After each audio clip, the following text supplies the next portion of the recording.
The desert is never truly silent. It breathes in whispers, carried on the wind that sweeps across the endless dunes.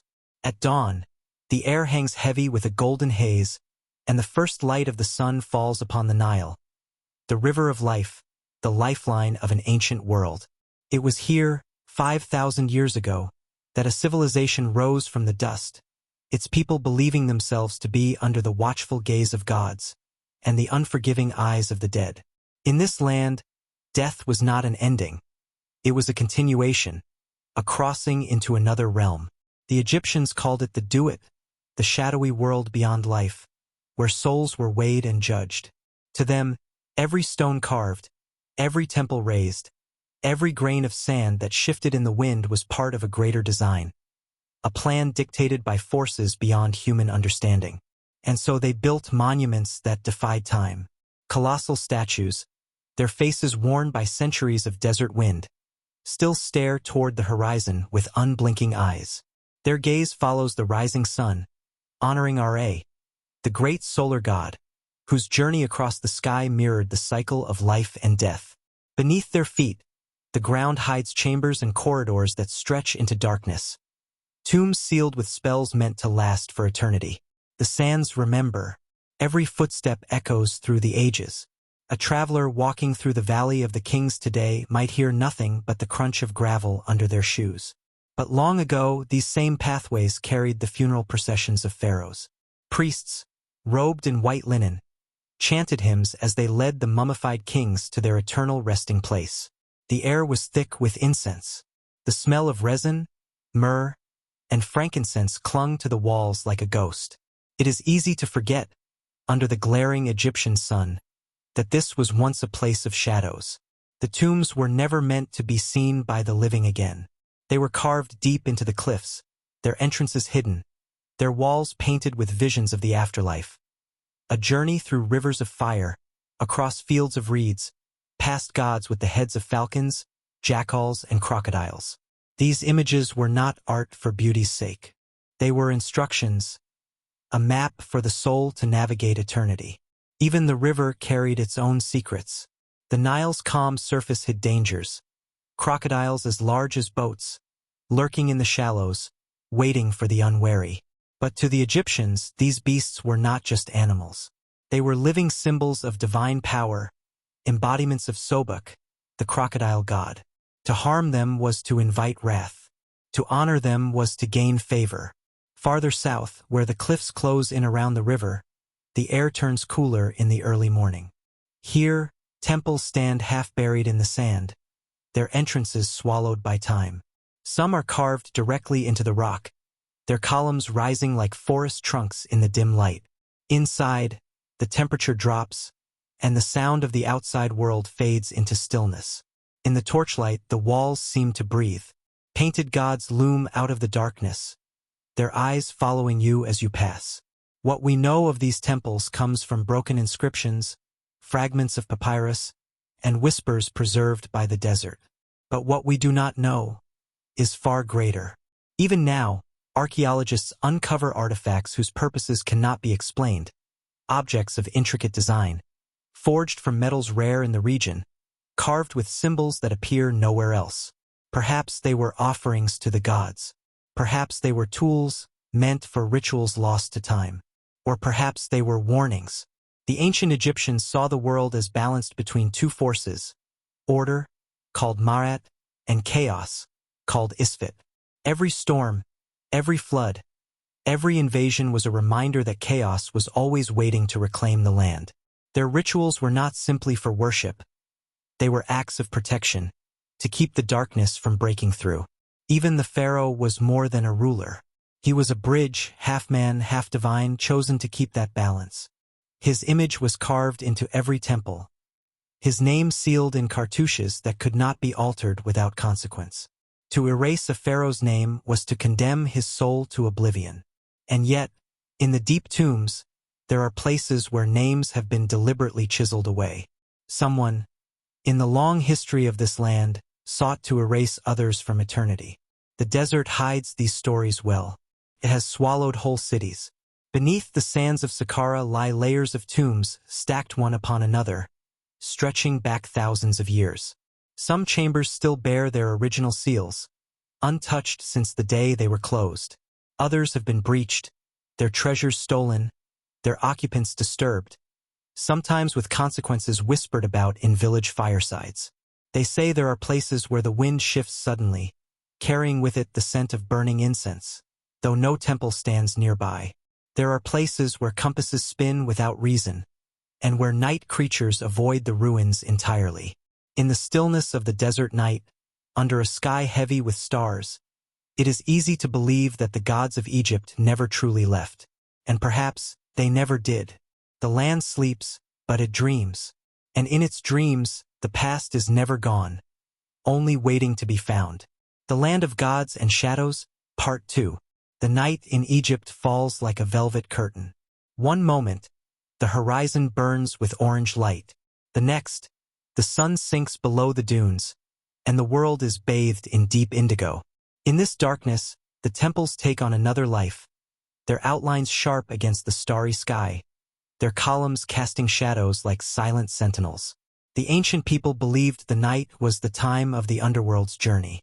As Ra, the sun god, descended into darkness, he faced battles with serpents of chaos, guided by spells and prayers chanted by the living above. If he was victorious, dawn would return. If he failed, the sun would not rise. Every night was a cosmic gamble. The priests knew this. They performed rituals at precise hours, burning incense, pouring offerings of wine, milk, and honey onto the sacred stones. They spoke words passed down for generations, words they believed had the power to keep the universe in balance. Many of those words are still with us, carved into temple walls. Some are easy to read. Others remain a mystery. Hieroglyphs line the walls of the temple at Abydos, speaking of gods who came from the stars before the first dynasty. The carvings show boats sailing not on water, but through the sky. Are these metaphors or something stranger? Scholars debate, but the stones keep their silence. Far to the west, in the oases of the desert, travelers told of shrines where statues bled, and where voices could be heard whispering in the still air. The Greek historian Herodotus wrote of oracles who would answer questions asked in the dark, though the answers often came in riddles and sometimes in warnings. The Nile itself was a shifting mystery. Each year its flood would arrive, depositing black silt that fed the crops. The Egyptians saw this as a gift from the gods, brought by Hapi, the spirit of the river. But in years when the flood failed, famine stalked the land. These times were seen as signs of divine displeasure. Desperate pharaohs would order great works, temples, statues, offerings, to win back the favor of the unseen. Under the cloak of night, Egypt changes. The desert that by day burns with golden fire now lies still and breathless beneath a sky littered with 1,000 cold stars. The air cools, and the sound of the wind softens into a distant sigh. Temples that only hours before blazed in sunlight now rise in shadow, their outlines sharp as blades against the indigo horizon. Columns carved with the names of kings stretch toward the heavens like the trunks of petrified trees, their surfaces etched with symbols that gleam faintly when the moonlight strikes at the right angle, each mark carved for eternity to speak the language of gods and men long gone. In the darkness, the ancient people believed the world entered the underworld's realm. They told of Ra, the sun god, descending each evening into the Duat, the shadowy land of the dead. His journey was perilous, beset by monstrous serpents and spirits of chaos that sought to devour the light. The people feared what would happen if he failed, and so the priests kept vigil in temples and shrines, chanting spells at precise hours to aid his passage. Their words rose like smoke into the rafters, mingling with the scent of burning myrrh and cedar. The air itself seemed heavy with meaning, as if the stones were listening. These rituals were more than devotion, they were survival. Each uttered phrase, each offering of bread, honey, or wine was part of the great balance the Egyptians called Ma'at. Without it, the floodwaters of the Nile might fail, the crops might wither, and famine might hollow the land. There was no separation between the divine and the earthly. Every grain of sand, every change in the river's course was a message to be read and answered by human hands. Some temples were built as maps of the heavens, their corridors aligned with the rising of certain stars. The temple at Dendera carried ceilings painted with constellations, each god and goddess walking among the stars like beings of flesh. The temple at Karnak was arranged so that on the morning of the winter solstice sunlight poured directly into the heart of the sanctuary, touching the statue of the god as if the sky itself bent down to bless the earth. Farther south in Abydos, the walls spoke of the first times of gods who walked the land before the first pharaoh took the throne, of strange ships that sailed not on water but in the vault above, images that to our eyes seem to hint at something more than myth, perhaps visions seen in dreams, perhaps the memory of something the ancients dared not name. These carvings whisper of a history deeper than the Nile's own channels, and yet no inscription reveals all the truth they guard.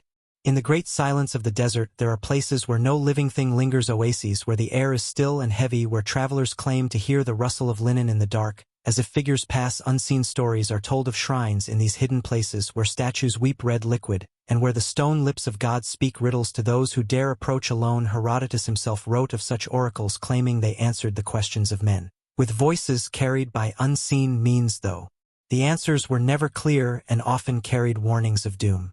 The Nile remains the giver and taker of life, its yearly flood both a blessing and a threat. When the waters rose in their proper season, they left behind the black silt that fed the wheat and barley, but in years when the flood was too low, the earth cracked under the sun and hunger spread across the land. In those desperate times, the people turned to the temples, begging for the gods to relent. The pharaohs commissioned vast works, offered treasures and sacrifices to regain divine favor, for they ruled not by force alone but by the belief that they stood between the people and the chaos that forever lurked beyond the edge of order.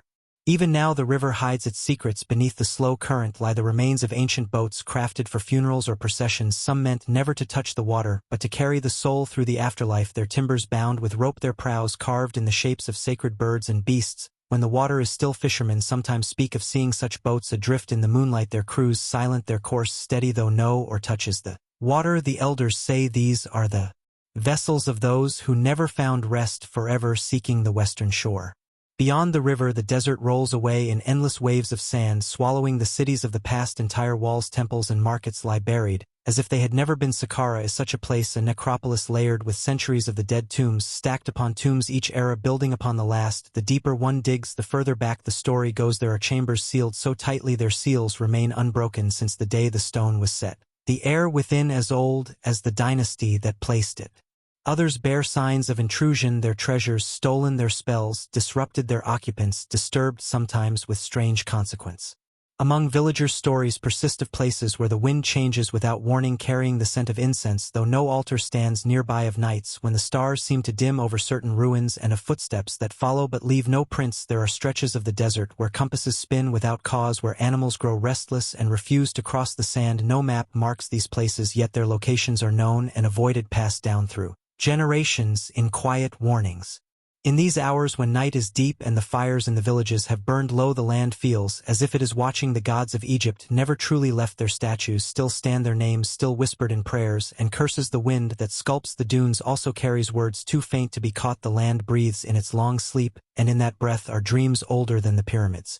To walk here in the darkness is to feel that the ground beneath your feet is layered with eyes unseen. The stones remember the kings who once passed by, the walls remember the chants that once filled the air. The gods remember the bargains struck and broken in their names. This land belongs to them and to the shadows they cast.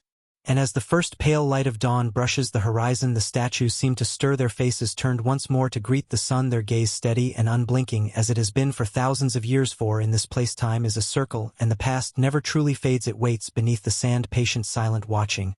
And when the sands shift enough to uncover what lies below, the questions will rise again, for Egypt guards its truths fiercely and gives them only to those willing to pay the price. The Valley of the Kings was silent that morning. The sun had not yet cleared the jagged ridge of limestone cliffs, and the valley lay in shadow, its floor strewn with pale rock and the dust of centuries. To the west, the desert stretched endlessly, its sands shifting under the cold breath of dawn. It was November 1922, and the man standing at the mouth of a recently uncovered stairway felt the weight of history pressing down upon him. Howard Carter had searched for years. He had endured funding cuts, endless false leads, and the mocking whispers of other archaeologists who believed the valley had already given up all its secrets. But the sealed doorway before him told a different story. In the flickering light of a lantern, faint symbols emerged, the cartouche of a name long spoken only by scholars and the dead. Tutankhamun, the boy king, a ruler who had ascended the throne before manhood and died before reaching 20. His reign, a brief flicker in the great sweep of Egyptian history, had been forgotten for centuries. Until now, Carter's hands trembled as he chipped away the final layer of rubble sealing the door. Beyond it, a breath of air escaped, air that had been trapped for over 3,000 years. It smelled faintly of dust and resin, and something else, something sharp and bitter, as if the tomb itself exhaled in warning. By midday, the door had been breached, revealing a narrow passage leading deeper into the earth. Carter and his team moved carefully, their boots crunching on the debris of ancient stone. At the far end stood another door, its plaster seal unbroken. Carter leaned close, his lantern casting gold light over the hieroglyphs that spelled out one message again and again. Death shall come on swift wings to him who disturbs the peace of the king. The workers shifted uneasily. Some crossed themselves. Others muttered prayers in Arabic. It was only a superstition, Carter thought. And yet, as he pressed his ear to the wood, he could almost hear something beyond. A stillness so deep it seemed to hum in the dark. When the door was opened, light spilled into a room frozen in time. Golden shrines gleamed in the dust, their surfaces covered in scenes of gods guiding the king into the afterlife. Chariots, statues, and treasures crowded the chamber. And beyond them, another sealed door waited. Days later, Carter stood before that final barrier. On the other side lay the burial chamber itself. He was not alone.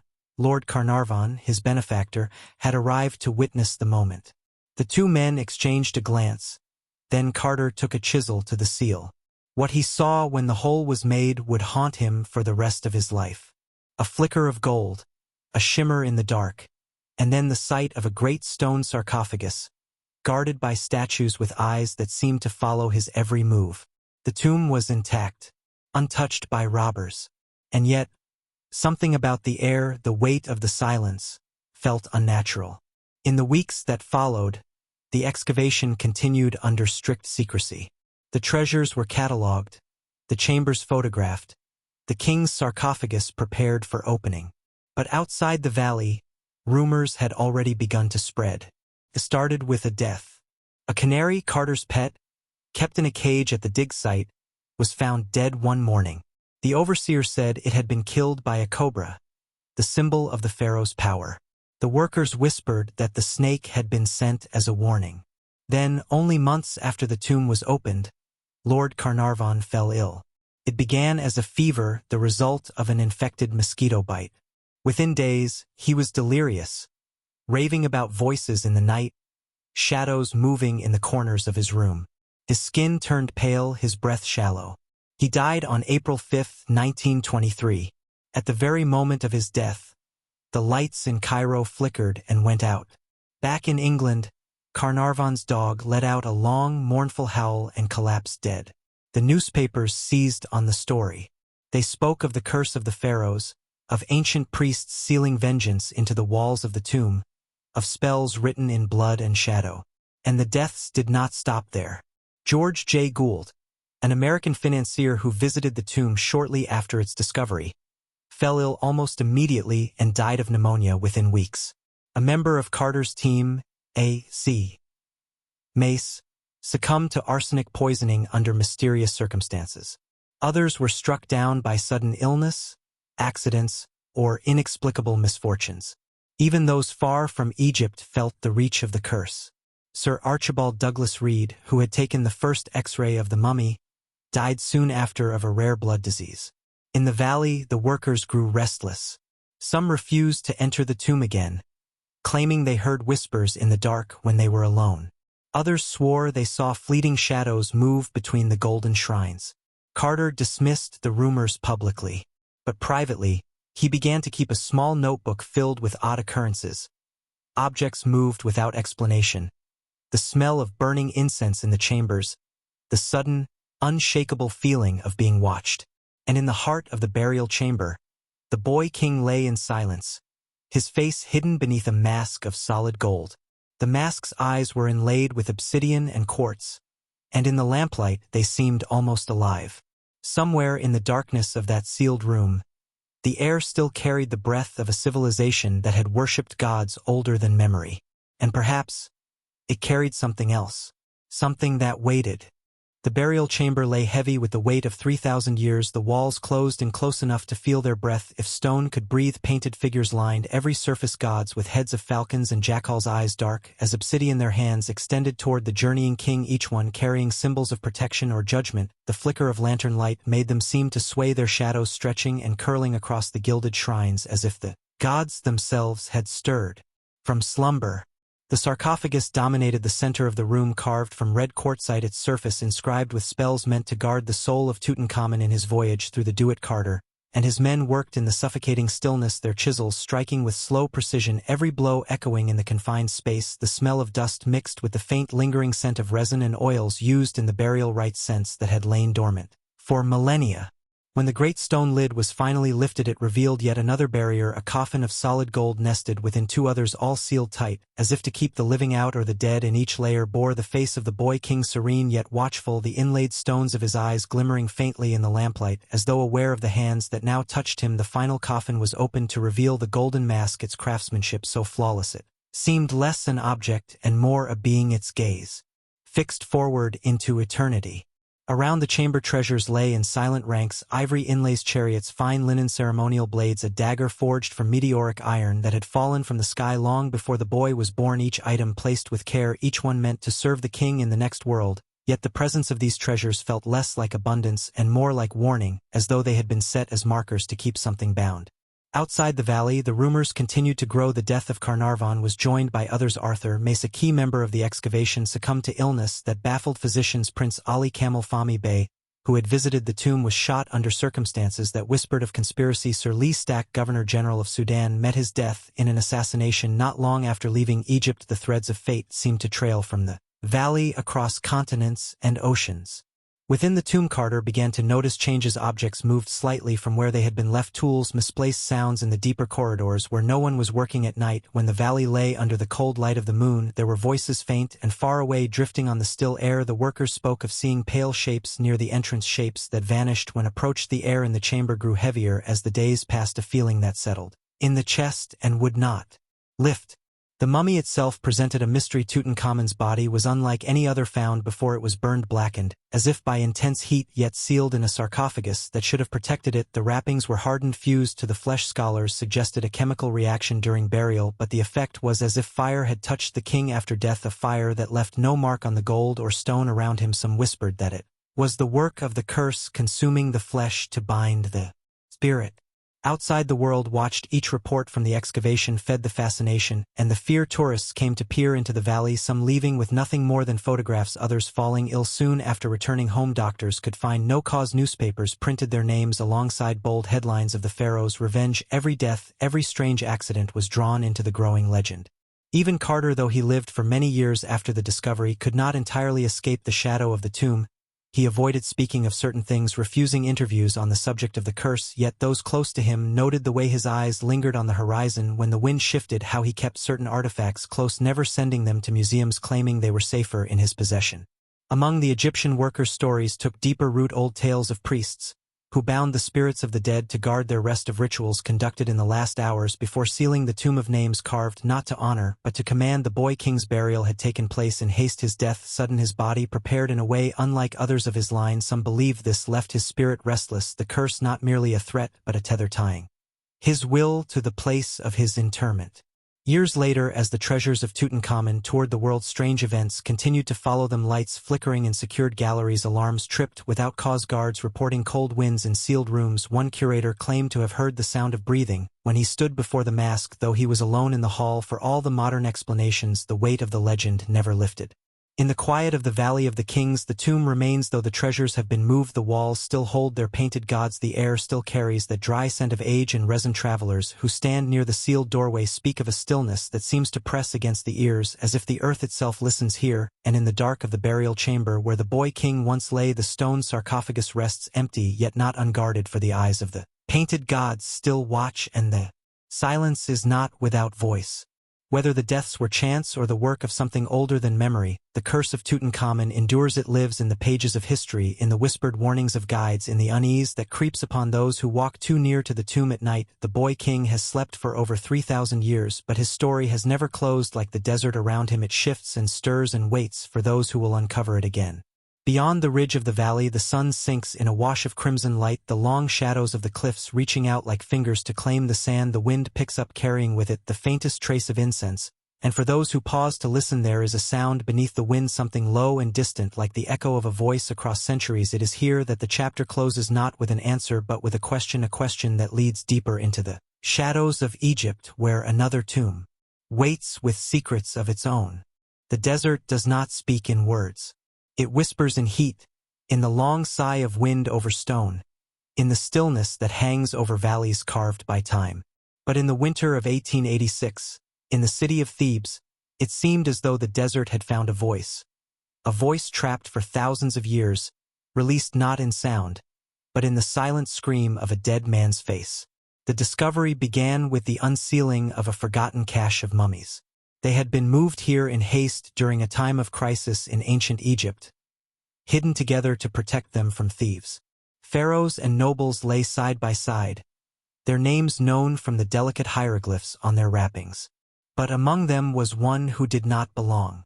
He had no gilded coffin, no carved cartouche to name him. His body was not wrapped in the fine linen of royalty, but in the rough hide of a goat, an act the ancients reserved for criminals and the dishonored.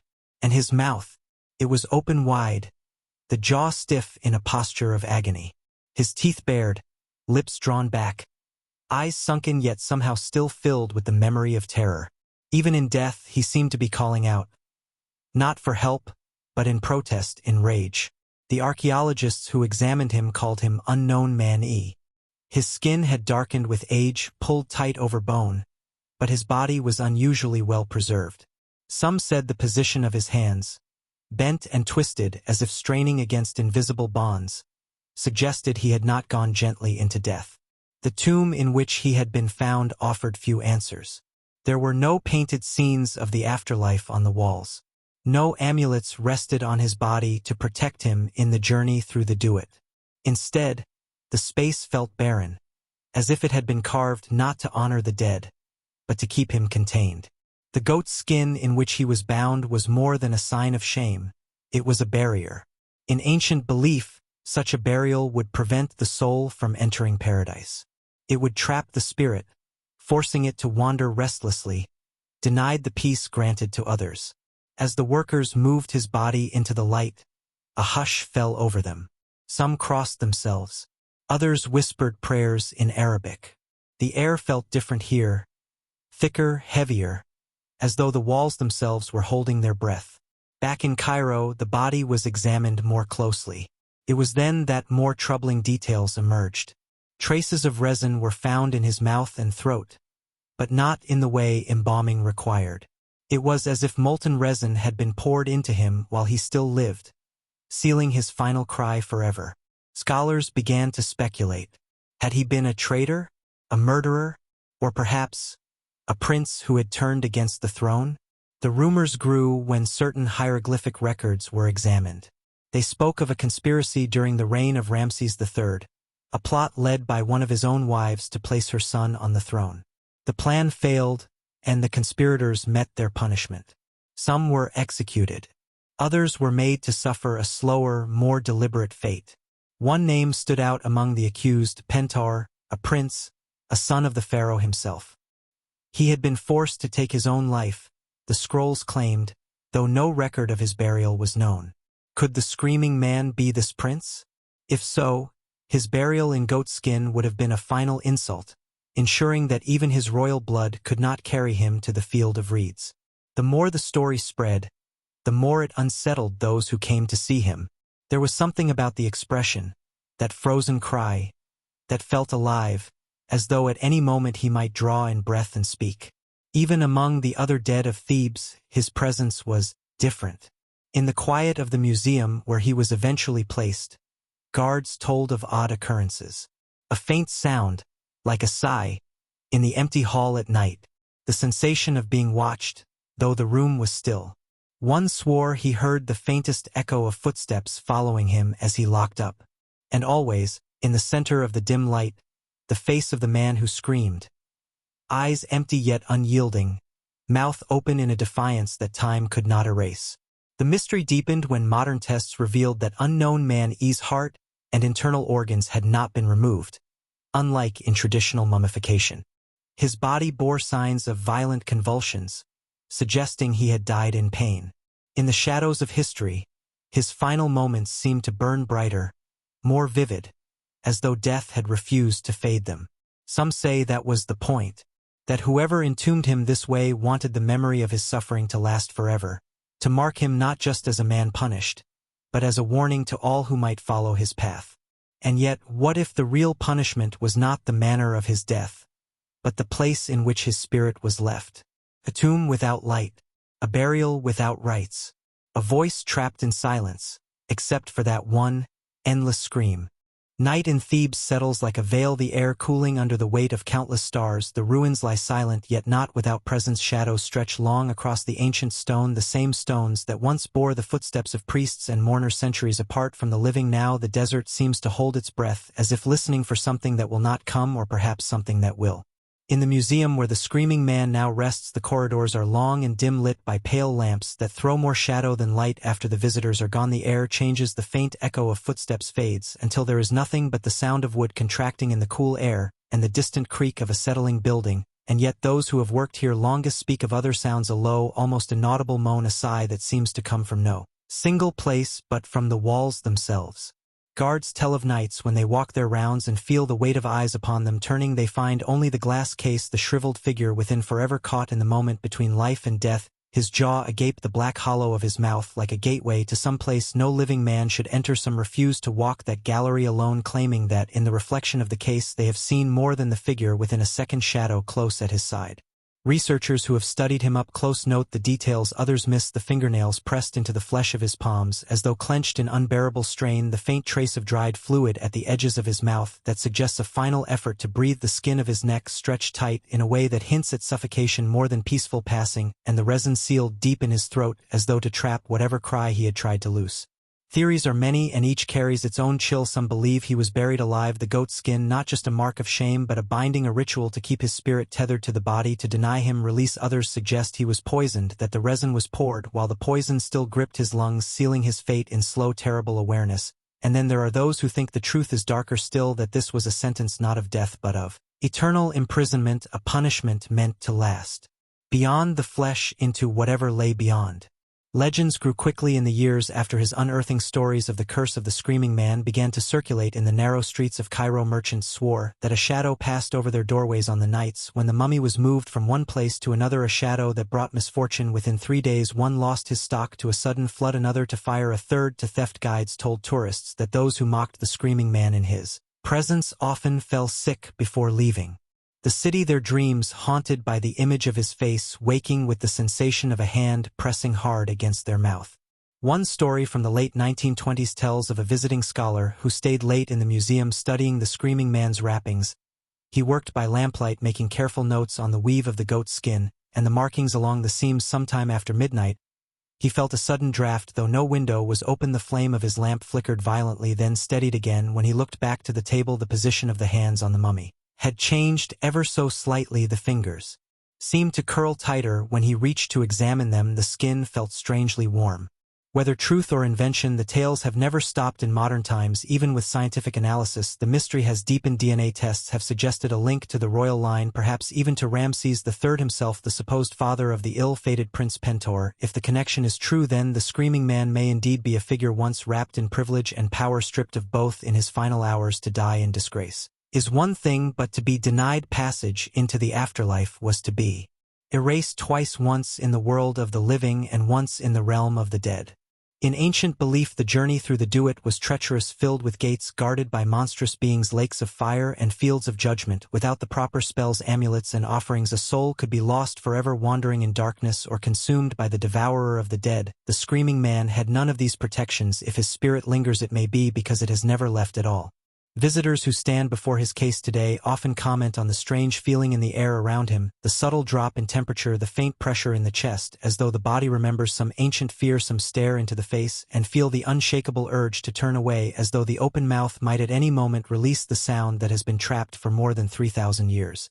There is a final detail that some believe is the heart of the mystery in the records of his discovery. One note mentions faint markings on the stone slab where he lay, symbols hastily carved and incomplete but recognizable to those who read the old script. They spoke of binding the heart of the betrayer and sealing his name from the memory of the earth. The last phrase was broken off the stone, chipped away as if someone had tried to remove the final words, or perhaps as if something else had. The slab itself was separated from the body when it was brought to the museum and placed in storage. Few know where it rests now. Some claim it was lost in transport, others that it was deliberately hidden by those who feared the full curse might follow if the inscription was studied too closely. Whatever the truth, the body remains alone, the stone and its broken warning gone. When the lights of the museum are finally extinguished for the night, the long hallways fall into silence save for the hum of the air and the occasional creak of settling wood. And yet those who linger say that sometimes there is another sound, faint but sharp, the sound of something scraping lightly against glass, as though fingernails were tracing the barrier between one world and another. Beyond the city walls, the desert stretches away into darkness, the wind sweeping low and cold through the ruins of Thebes, carrying with it grains of sand that have touched the stones of temples and tombs for millennia. In that wind, if one listens closely, there are moments when it seems to shift into something else, a murmur, a sigh, the barest hint of a cry carried far from a place where a man once screamed and was never heard again. The story of the screaming man closes with no certainty, only with the knowledge that some voices do not fade with time. They linger, bound to the places where they were silenced, waiting for someone to hear them again, and perhaps in the next shadowed chamber, in the next tomb sealed away from the light, there are others who still wait, their faces locked in expressions that will outlast the stones around them, their silence speaking louder than words ever could. It began with a sound. The clink of metal against stone, the scrape of shovels cutting through packed earth. The summer heat in Alexandria that day was unbearable. A heavy, suffocating weight pressing down on the workers as they dug through layers of history. Dust clung to their skin. The air shimmered with heat. And then a hollow thud. Beneath the crumbled foundations of an old building site, a shape began to emerge from the soil. It was massive, the curved edges and smooth surface revealing itself inch by inch. The foreman called the others over. Soon, all work stopped as they stared at the thing that had been sleeping in the earth for centuries. When the last of the dirt was brushed away, they saw it clearly. Coffin. Not the ornate, gilded style seen in museums. This one was carved from a single block of black granite, nearly 9 feet long, heavy enough to crush anyone who dared move it without care. Its surface was plain, no colorful scenes of gods, no inscriptions telling the name of the dead. That, in itself, was strange. In ancient Egypt, the name was the key to immortality. To erase it was to erase the person from eternity. Here, the name had never been carved at all. Word spread quickly. In a city built upon the bones of empires, discoveries like this were not rare. But this coffin, this sarcophagus, felt different. The size, its color, its silence. By nightfall, the first whispers began. On the streets, in the markets, in crowded coffee houses, people spoke of curses and plagues. They remembered the old stories, of tombs sealed with spells, of diseases unleashed upon those who disturbed the dead. Some claimed they had dreamed of black water, of a shadow standing at the foot of their beds. Within hours, the internet had taken hold of the story. Posts spread across forums and news feeds, warning that opening the coffin could end the world. Some joked, others did not. There were calls to leave it buried, to seal the site once more and forget what had been found. But curiosity, as it always does, won over fear. Days later, a team of archaeologists and engineers gathered at the site. Cameras rolled as the heavy machinery was brought in to lift the granite lid. It had not been moved in nearly 2,000 years. The seal was still in place, the edges fused with ancient mortar. The work was slow, each crack of stone echoing off the walls of the surrounding buildings. When the lid finally shifted, a stench rose into the air, thick, foul, and overpowering. It was the kind of smell that clings to the inside of your nose, that makes the stomach tighten and turn. Several workers staggered back, covering their mouths, eyes watering. Inside the coffin lay 3 skeletons, their bones jumbled together, stripped of the order and care normally seen in ancient burials. And they were not alone. The remains floated in a pool of dark red liquid, thick and murky. The light from the cameras turned it almost black. For a moment no one spoke.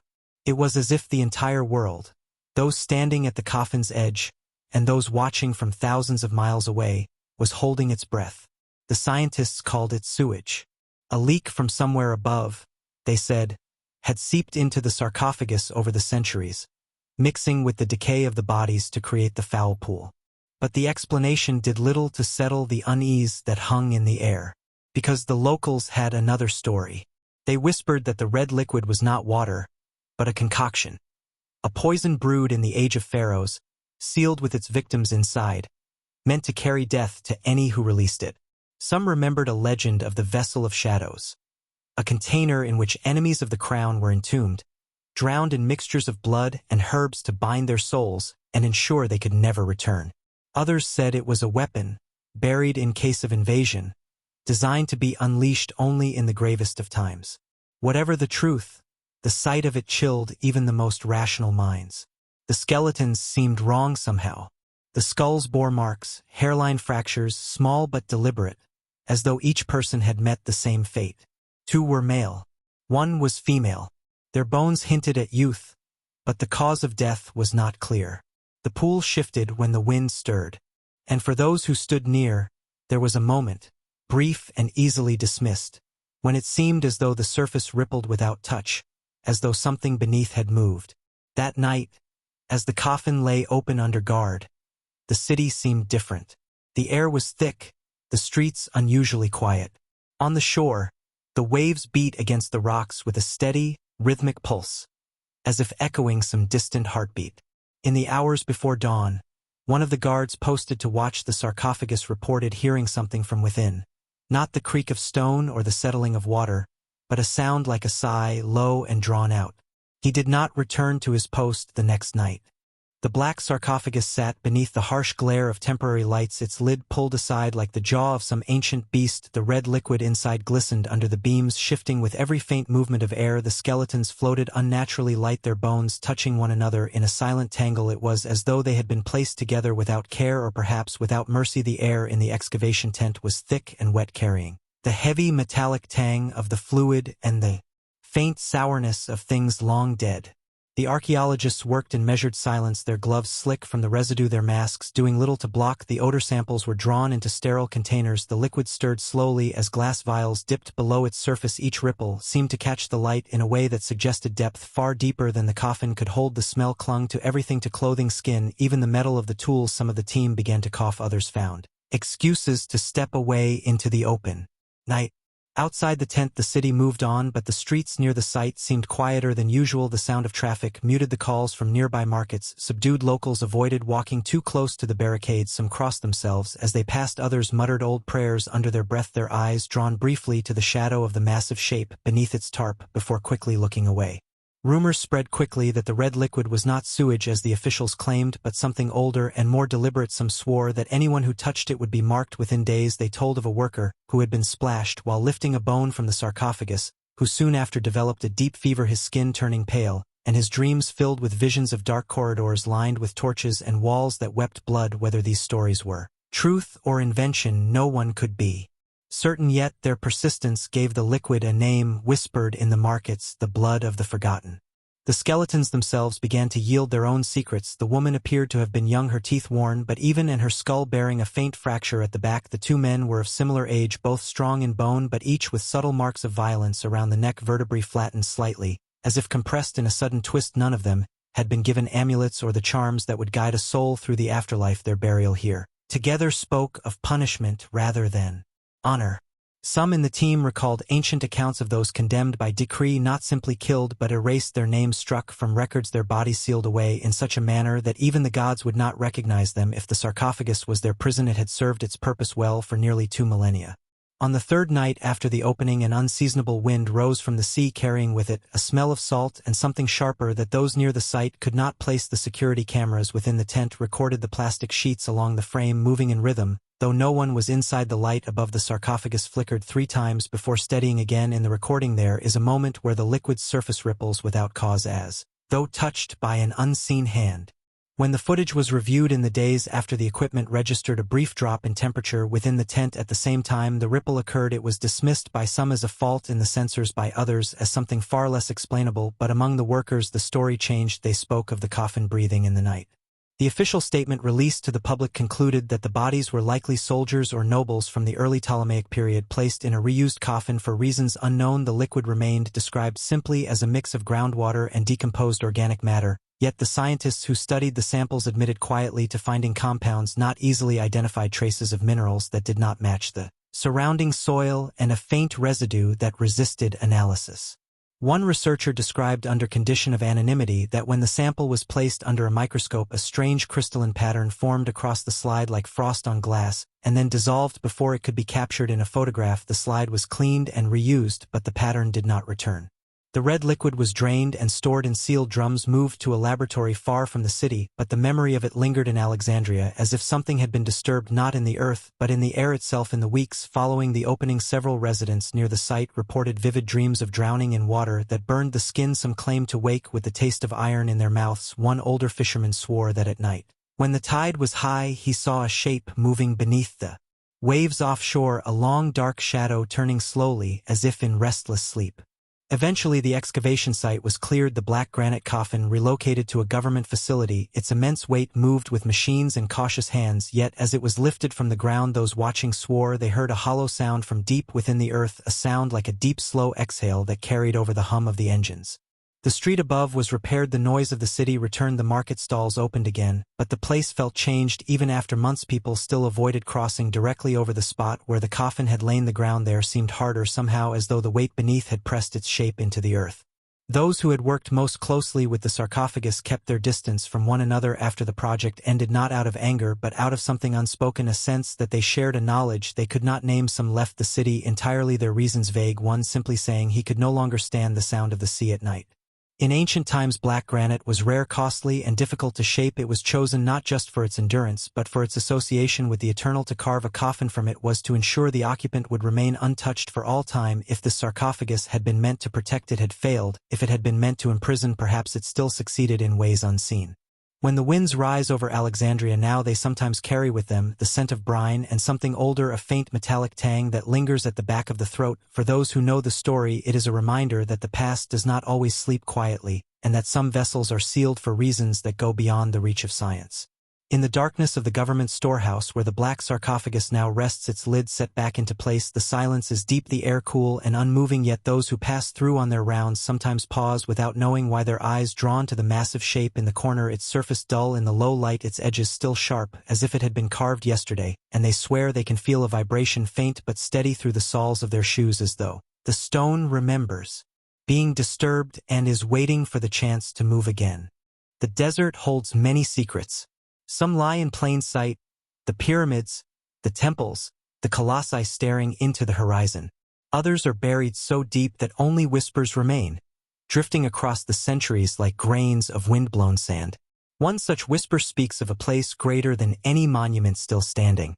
A place that, according to the ancient historian Herodotus, was so vast and so intricate that it humbled even the pyramids.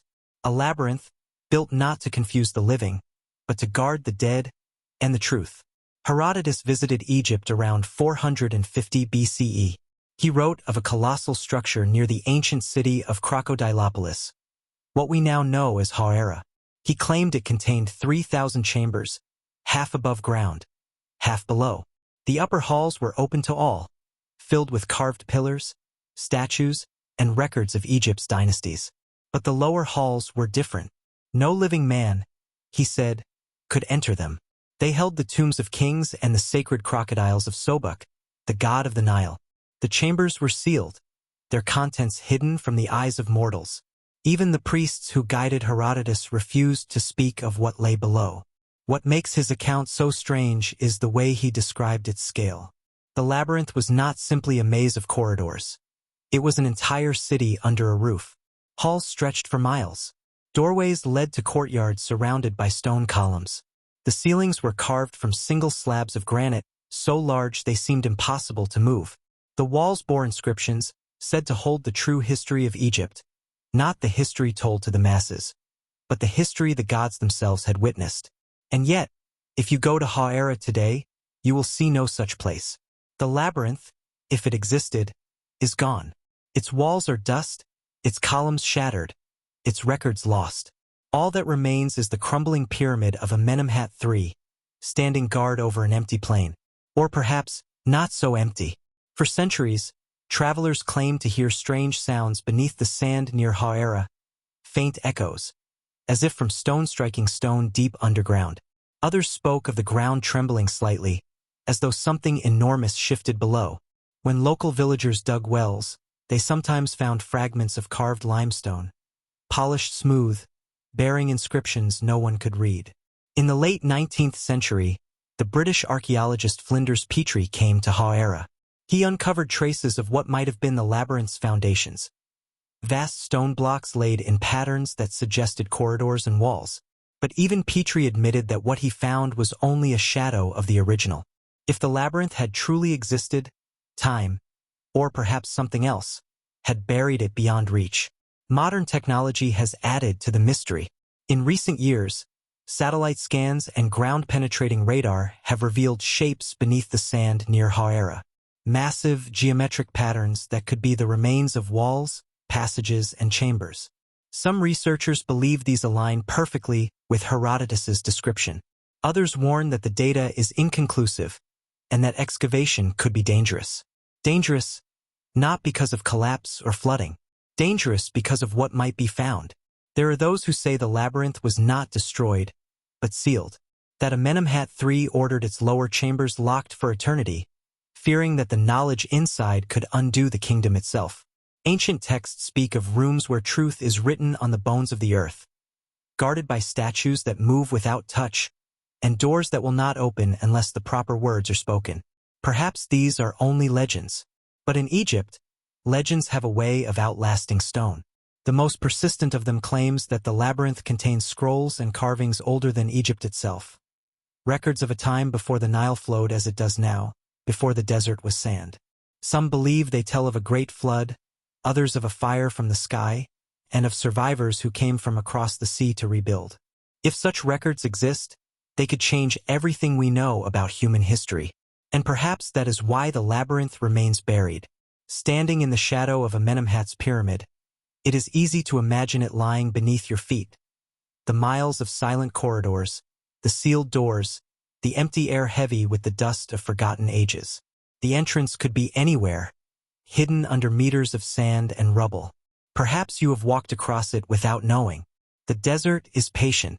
It has kept the labyrinth safe for over 4,000 years. And if the stories are true, it will keep it safe until the world is ready for what it holds. But readiness is a fragile thing, and sometimes curiosity breaks seals that were never meant to be broken. And somewhere, beneath the shifting sands of HIEROGLYPHS, the labyrinth may still be waiting.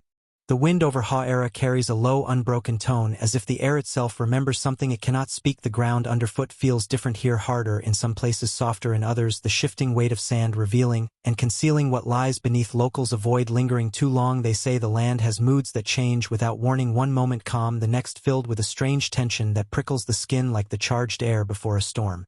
Expeditions have come and gone, each chasing the shadow of Herodotus's words, some left with nothing more than sketches of worn stone blocks and fragments of polished limestone. Others returned with stories they did not share in official reports. A French survey team in the early 20th century claimed to have found a shaft leading down into darkness. The air inside was dry but carried the faint scent of old smoke, as though a torch had burned there not long before. When they lowered a light, the flame flickered violently and then died without reason. The team sealed the shaft again and left within the month.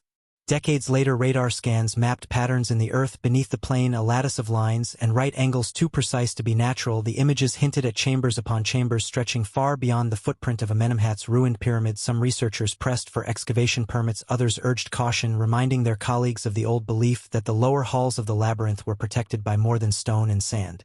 In the villages around HIEROGLYPHS, tales still pass from parent to child of nights when the ground seems to hum a deep, steady vibration that fades as quickly as it comes, of moments when animals refuse to cross certain patches of earth, as if sensing something beneath the surface. An old farmer swears that when he was a boy, he saw a sinkhole open suddenly at the edge of his field, revealing a staircase of white stone spiraling downward before the sand poured back in to cover it. The few who claim to have entered speak of corridors so narrow that two people could not pass each turn, leading to another identical hall, the walls close and smooth like the inside of a tomb. Some describe hearing footsteps that matched their own pace but always a few beats behind. Others recall voices speaking in a language they could not understand, words that seemed to come from far away and from inside their own skull at the same time. Ancient inscriptions found in nearby ruins offer warnings couched in poetic verse. They speak of a place where truth sleeps under the gaze of 12 watchmen, where the eyes of the dead see more than the eyes of the living. One fragment reads, "The doors are for the chosen, the unchosen will wander until their shadow is gone." Scholars debate the meaning. Some call it metaphor, others hear in it the echo of something literal. Amenemhat III was a ruler known for his ambition and his control over the Nile's flood.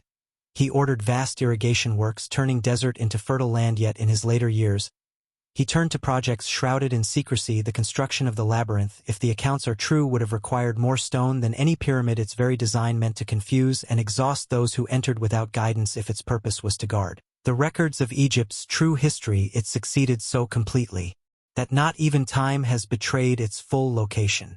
There are darker theories, ones that suggest the labyrinth was not merely a vault for knowledge but a prison, that the lower chambers held not scrolls or treasures but something living, or once living, something that could not be destroyed, and so was entombed deep beneath the earth, sealed away in darkness where no sound could reach. Some point to the repeated warnings about the unchosen and the watchmen claiming they are not guardians of stone but of something behind the final doors. In the early 2000s, a joint research effort attempted to map the suspected site more precisely. The team reported anomalies, magnetic fields shifting unpredictably in certain areas, instruments failing without cause. The most striking event occurred when a drone camera sent into a partially collapsed shaft captured a brief glimpse of what appeared to be a carved hallway before the feed cut to static. The device was retrieved hours later, its lens cracked from the inside and its battery drained to nothing.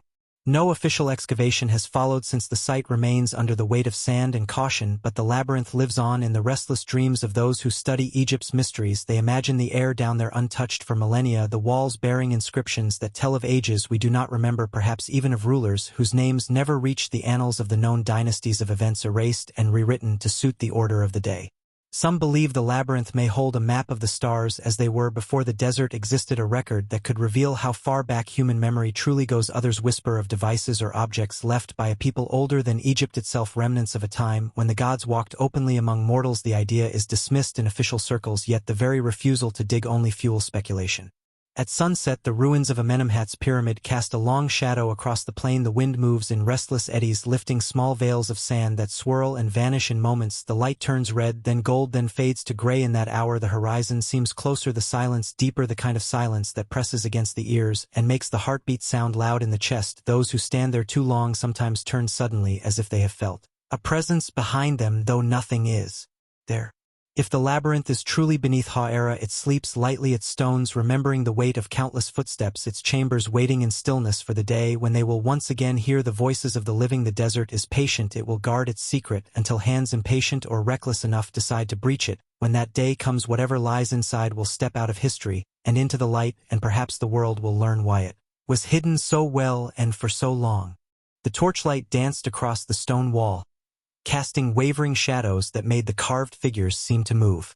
The air in the tomb was thick and still, heavy with the smell of dust and the faint tang of old resin. It had been sealed for over 3,000 years, the door hidden beneath layers of sand and stone. And now it was awake again. The archaeologists leaned closer to the wall, their voices low. This was no ordinary inscription. The figures carved into the limestone seemed alive. Crocodiles with open jaws, snakes coiled and ready to strike, human forms with the heads of jackals and birds. The scenes were violent, almost frantic, as though the artist had been in a hurry to capture the warning. Between the images ran lines of hieroglyphs. Some were familiar: the Ankh for life, the Eye of Horus for protection, the Feather of Ma'at for truth. But others were different. Twisted shapes, strokes that bent in ways unlike any known script, symbols that seemed to shimmer in the flickering light. The lead translator frowned. The first part was clear enough. He who disturbs the sleep of the dead will be devoured by the crocodile, the serpent, and the demons of the West. But then came a section no one could read. It was as if the language had shifted into a code, one that even trained eyes could not decipher. Legends spoke of such scripts, magical writings known as the Medu Neter, Words of the gods. They were said to carry power not only in meaning but in form, their very shapes imbued with curses that could cross the threshold between life and death. To read them aloud was to awaken what they described. The chamber was silent except for the sound of breathing. The walls seemed to press in. Some of the workers stepped back, their eyes flicking toward the entrance as if they no longer wanted to be here. In the far corner, another carving caught the light.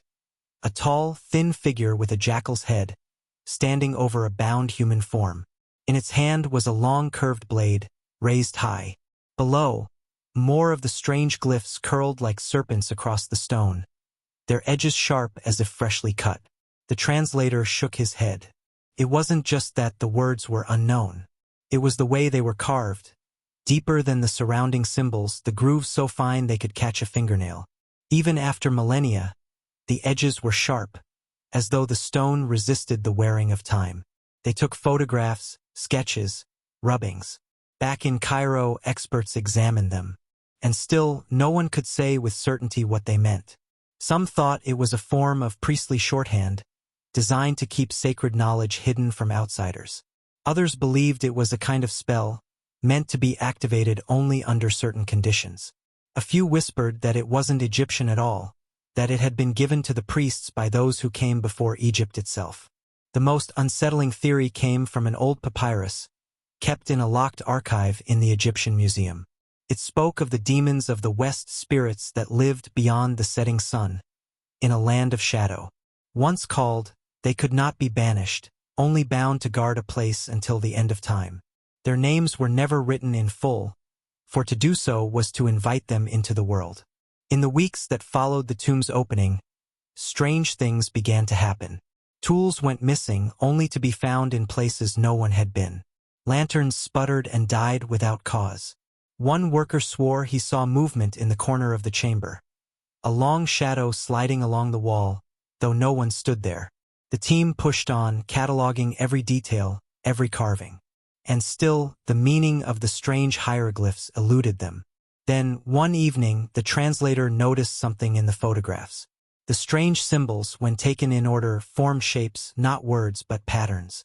Circles, spirals, intersecting lines that matched the floor plan of the tomb itself. It was as if the writing was a map, not of the tomb, but of something deeper, something unseen. He began to trace the pattern, his pencil moving slowly across the paper. But as he worked, he felt the hair on his arms rise. A draft touched the back of his neck. And from somewhere deep in the tomb, there came a sound. A low hiss, drawn out and deliberate. The hiss faded into the silence, yet the air in the chamber felt heavier, as if the sound had left a weight behind. The translator paused, his pencil above the page, listening. The flicker of the lamp made the carved crocodiles seem to ripple, their open jaws shifting in the moving light. One of the workers muttered a prayer under his breath and stepped closer to the doorway, unwilling to have the stone wall at his back. The map-like pattern in the symbols began to make more sense as it unfolded on the paper, curves joined to sharp angles, pathways that twisted and doubled back, ending in small enclosed spaces like rooms without doors. The translator noticed that certain symbols repeated in the same positions, as if marking something important. They were unlike any hieroglyph. He knew their shapes, jagged and unsettling, almost like claws scratched into the stone. When he looked back at the wall, he saw them there too, not in a single line but scattered among the carvings, as if they had been placed deliberately to disrupt the flow of the text. In Egyptian belief, such disruption was purposeful, meant to trap or break the power of an unwanted spirit, but here the disruption seemed to create something, not destroy it. Later that night, he returned alone, the others resting in their tents outside the tomb. He carried only a small lamp, and the sketches he had made. The stillness was complete, broken only by the soft drip of water somewhere deep within the rock. The air smelled faintly of burned oil and something older, metallic and dry, the kind of scent that clings to ancient places. He set the lamp down near the wall and began comparing the carvings to his drawings. In the lamplight, the unknown symbols seemed to stand out more sharply, as if reacting to his attention, their grooves catching the glow and throwing thin lines of shadow across the stone. When he traced one with his fingertip, it felt colder than the rest of the wall. From the far end of the chamber came a faint sound like fabric brushing against stone. He froze, listening. It came again, softer this time, closer. He turned the lamp toward the darkness but saw nothing, only the still outlines of statues, their jackal heads bowed toward the floor. The pattern on his paper now seemed less like a map and more like a series of barriers, each marked space surrounded by the strange symbols, as if they were seals, and each seal contained something meant to stay contained. He thought of the inscription at the entrance, the warning of crocodiles, snakes, and demons of the West, and wondered if these were not threats but guardians. The air grew colder, his breath faintly visible in the lamplight, though the night outside was warm. A movement at the edge of his vision made him glance toward the far wall for an instant. He thought he saw one of the painted figures shift its position, the curve of its blade tilting ever so slightly toward him. He backed away slowly, the lamp casting his shadow long across the floor. The symbols seemed to shimmer faintly, not with light, but with an almost imperceptible motion, as if the stone itself were breathing. He felt a pressure in his ears, the kind that comes before a storm, and with it a whisper so soft, he could not tell if it was sound or thought. When morning came, he told no one what had happened, but his sketches were different in the daylight. The lines of the strange symbols seemed uneven, less precise than he remembered, as if they resisted being copied. Yet, when he held them beside the photographs taken the day before, they matched perfectly. Over the next days the work continued, but the atmosphere in the tomb changed. Small accidents began to occur, a ladder slipping without warning, a rope fraying faster than it should have. 2 workers fell ill, complaining of vivid dreams in which they wandered through endless stone corridors, chased by the sound of dragging footsteps. One woke with scratches down his arm, though his bed was untouched. The translator's obsession with the symbols deepened. He began rearranging the sketches, trying different combinations. One night, he realized that when aligned in a certain way, the marks formed an image: a coiled serpent with a crocodile's head, its body wrapped around a dark circle. At the center of the circle was a single glyph, one he recognized from the oldest funerary texts. It meant to bind forever. It struck him then that the hieroglyphs might not be a warning to intruders at all, but a warning to those who might release whatever was bound. The punishments described, being devoured by beasts and demons, were not threats of vengeance, but descriptions of what would happen if the guardians failed, if the seals were broken. That night a sandstorm swept across the site, the wind howling through the tents, carrying fine dust that settled into every crevice. The tomb itself groaned as the air outside shifted. The workers huddled in their shelters, but the translator remained inside, watching the lamplight dance across the walls and the shifting eyes of painted gods. When the wind reached its height, he thought he heard movement deep beyond the sealed inner wall, a slow, deliberate sound like stone grinding against stone. When the storm passed the next day, the entrance to the tomb was half buried. The workers dug it clear, but the sand inside was disturbed, as if something had moved against it in the night. Tools left in one place were found in another, and the symbols on the far wall bore new scratches, fresh pale marks against the darkened stone. No one admitted to making them. By the end of the week, the translator's hands shook. When he held his pencil, he spoke little and slept less. The others noticed him glancing often toward the far end of the chamber, his eyes following something they could not see. The final entry in his notebook was a single line written in hurried strokes: "The seals are not meant to last forever." The tomb was sealed again soon after. The official report made no mention of the unknown symbols or the events of those last nights. The artifacts catalogued, the photographs stored away in archives, yet those who had been there avoided speaking of it. When asked, some said the translator had left the country, others claimed he had vanished entirely. In the years since, no further excavation has been attempted in that part of the valley. The tomb remains untouched, its entrance hidden beneath a deliberate mound of stone and sand, but the locals still speak of it in low voices. They say that on certain nights when the moon is high and the wind is still, you can hear a sound from deep below the earth, a slow dragging hiss followed by a splash like the tail of some great creature sliding into unseen water, and those who hear it know the guardians still keep watch over whatever waits beyond the seals. The pyramids rise out of the desert like frozen waves of stone. Even after 4,000 years, their sharp edges catch the light at dawn, glowing gold in the first breath of morning. But they were not always as we see them now. Once, each stood complete, crowned with a gleaming pyramidion, a perfect capstone, often made of gold or electrum, polished so brightly it could blind a man in the sun. The capstone was more than decoration. To the ancient Egyptians, it was the pyramid's heart. They called it the benben, the sacred stone that marked the point where earth touched the heavens. It was said to focus the power of the sun, to guide the soul of the dead pharaoh into the afterlife. And now, every single one is gone. Not a single capstone from the great pyramids remains in place. The smooth tips that once caught the sun's rays are missing, leaving jagged edges of bare stone. Some believe they were stolen, melted down for their gold. Others say they were removed deliberately to break the spiritual link between the pyramids and the gods. There are even whispers that the capstones held more than symbolic power, that they stored knowledge, secrets too dangerous for mankind to keep. The Great Pyramid of Khufu once shone with a capstone of electrum, an alloy of gold and silver that reflected light like fire. Ancient texts describe it as a beacon, visible for miles across the desert. It would have caught the sun at its zenith, sending a flash across the horizon that could be seen far beyond the Nile. But at some unknown point in history it disappeared. No record tells where it went or who took it. Medieval travelers wrote of a time when the capstones still crowned the Great Pyramid. One Arab historian described it as a stone of dazzling brilliance, impossible to gaze upon for long. And then, in later writings, it is simply gone. The same is true for the other Great Pyramids. The red granite pyramid of Menkaure, the once gleaming limestone pyramid of Khafre, all stripped of their sacred crowns. The loss is more than physical. In the beliefs of the time, the capstone anchored the pyramid's spiritual energy, channeling it toward the heavens. Without it, the monument was incomplete, the connection severed. It was as if the pharaoh's voice could no longer reach the gods. Legends from the villages near Giza speak of a night when strange lights danced over the pyramids. Some say the capstones were taken then, lifted into the sky by beings not of this world. Others claim they were hidden beneath the sand, buried in secret chambers to keep them from falling into the wrong hands. One story tells of a capstone carried far to the south, beyond the Nile's first cataract, to a temple lost in the Nubian desert. There, it was placed on an altar and covered with a black shroud, never to see the sun again. And yet no trace has ever been found. No ancient inventory lists them, no inscriptions describe their removal. It is as if they simply vanished from history.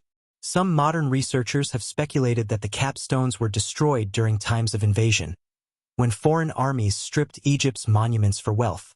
But even if they were melted down, the disappearance of all of them from every pyramid seems almost too perfect, too complete.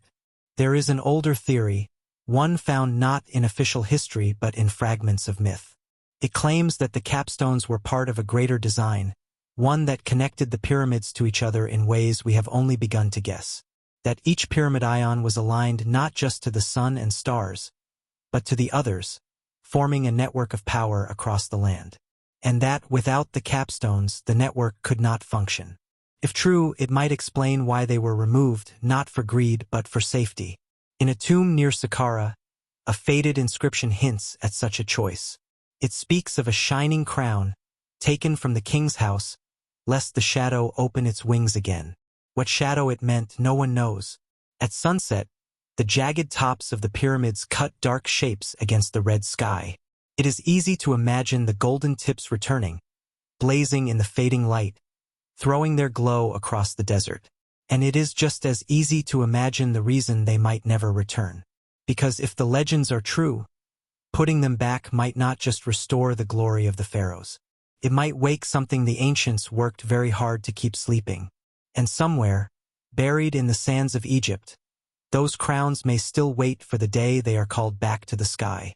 The desert wind moves low across the plateau, carrying with it the dry scent of stone and the faint taste of dust. The pyramids stand silent as they have for thousands of years, yet the absence at their summits is as striking as their vast bulk, the missing crowns invisible yet impossible to ignore in the moonlight. The tips look jagged and unfinished, the broken lines catching pale silver light where once there would have been a gleam bright enough to rival the stars.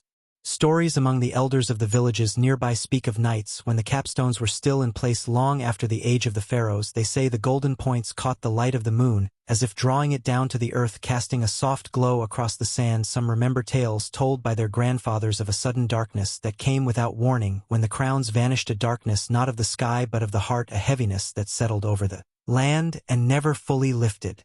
Travelers of the medieval age wrote of a single shining stone atop the Great Pyramid, its surface so polished that it reflected the rising sun in a single blinding ray aimed toward the Nile. They claimed this beam touched the river in the first moments of dawn, as if waking it for the day. Then, within a few generations, the stone was gone. Some chroniclers blamed thieves, others spoke of priests, who ordered it hidden to prevent an unnamed catastrophe. There is a theory that the capstones were not only symbols but instruments, devices shaped to interact with the geometry of the pyramids themselves, their metallic skin capable of channeling energy. Whether that energy was spiritual, cosmic, or something else entirely is left to speculation, but the perfect alignment of the monuments with the cardinal points and certain stars gives weight to the idea that the crowns were the final keys in an ancient mechanism. Fragments of texts found in lesser-known temples hint at this possibility. One describes the pyramid crown as the mouth of the sky and warns that if the mouth is opened without the rites, the voice of the heavens will speak in thunder. Another speaks of 3 crowns, 3 voices that must never speak together lest the land remember its first night. These writings are incomplete and weathered, yet the warning in them is hard to dismiss. In modern times, a few have claimed to have found evidence of the missing capstones, hidden in remote parts of Egypt. In the 1960s, a team exploring a cave system in the eastern desert reported discovering a massive stone block shaped like the tip of a pyramid, its sides covered in faint gold leaf worn almost to nothing. The object was too large to move and the location too remote to revisit easily. The report was quietly archived and forgotten. Others tell of a merchant in Aswan who once owned a fragment of electrum unlike any known from ancient jewelry, its curve and polish suggesting it had been part of something much larger before it was broken. He sold it to a foreign collector, and both the man and the fragment vanished from record not long after. There are also those who speak of nights when strange lights appear over the Giza Plateau, points of gold that hover for a few moments above each pyramid before fading into the dark sky. These sightings are rare and often dismissed as tricks of the eye or reflections from distant sources, yet they always follow the same pattern, appearing in a precise line as if marking the positions of crowns that are no longer there.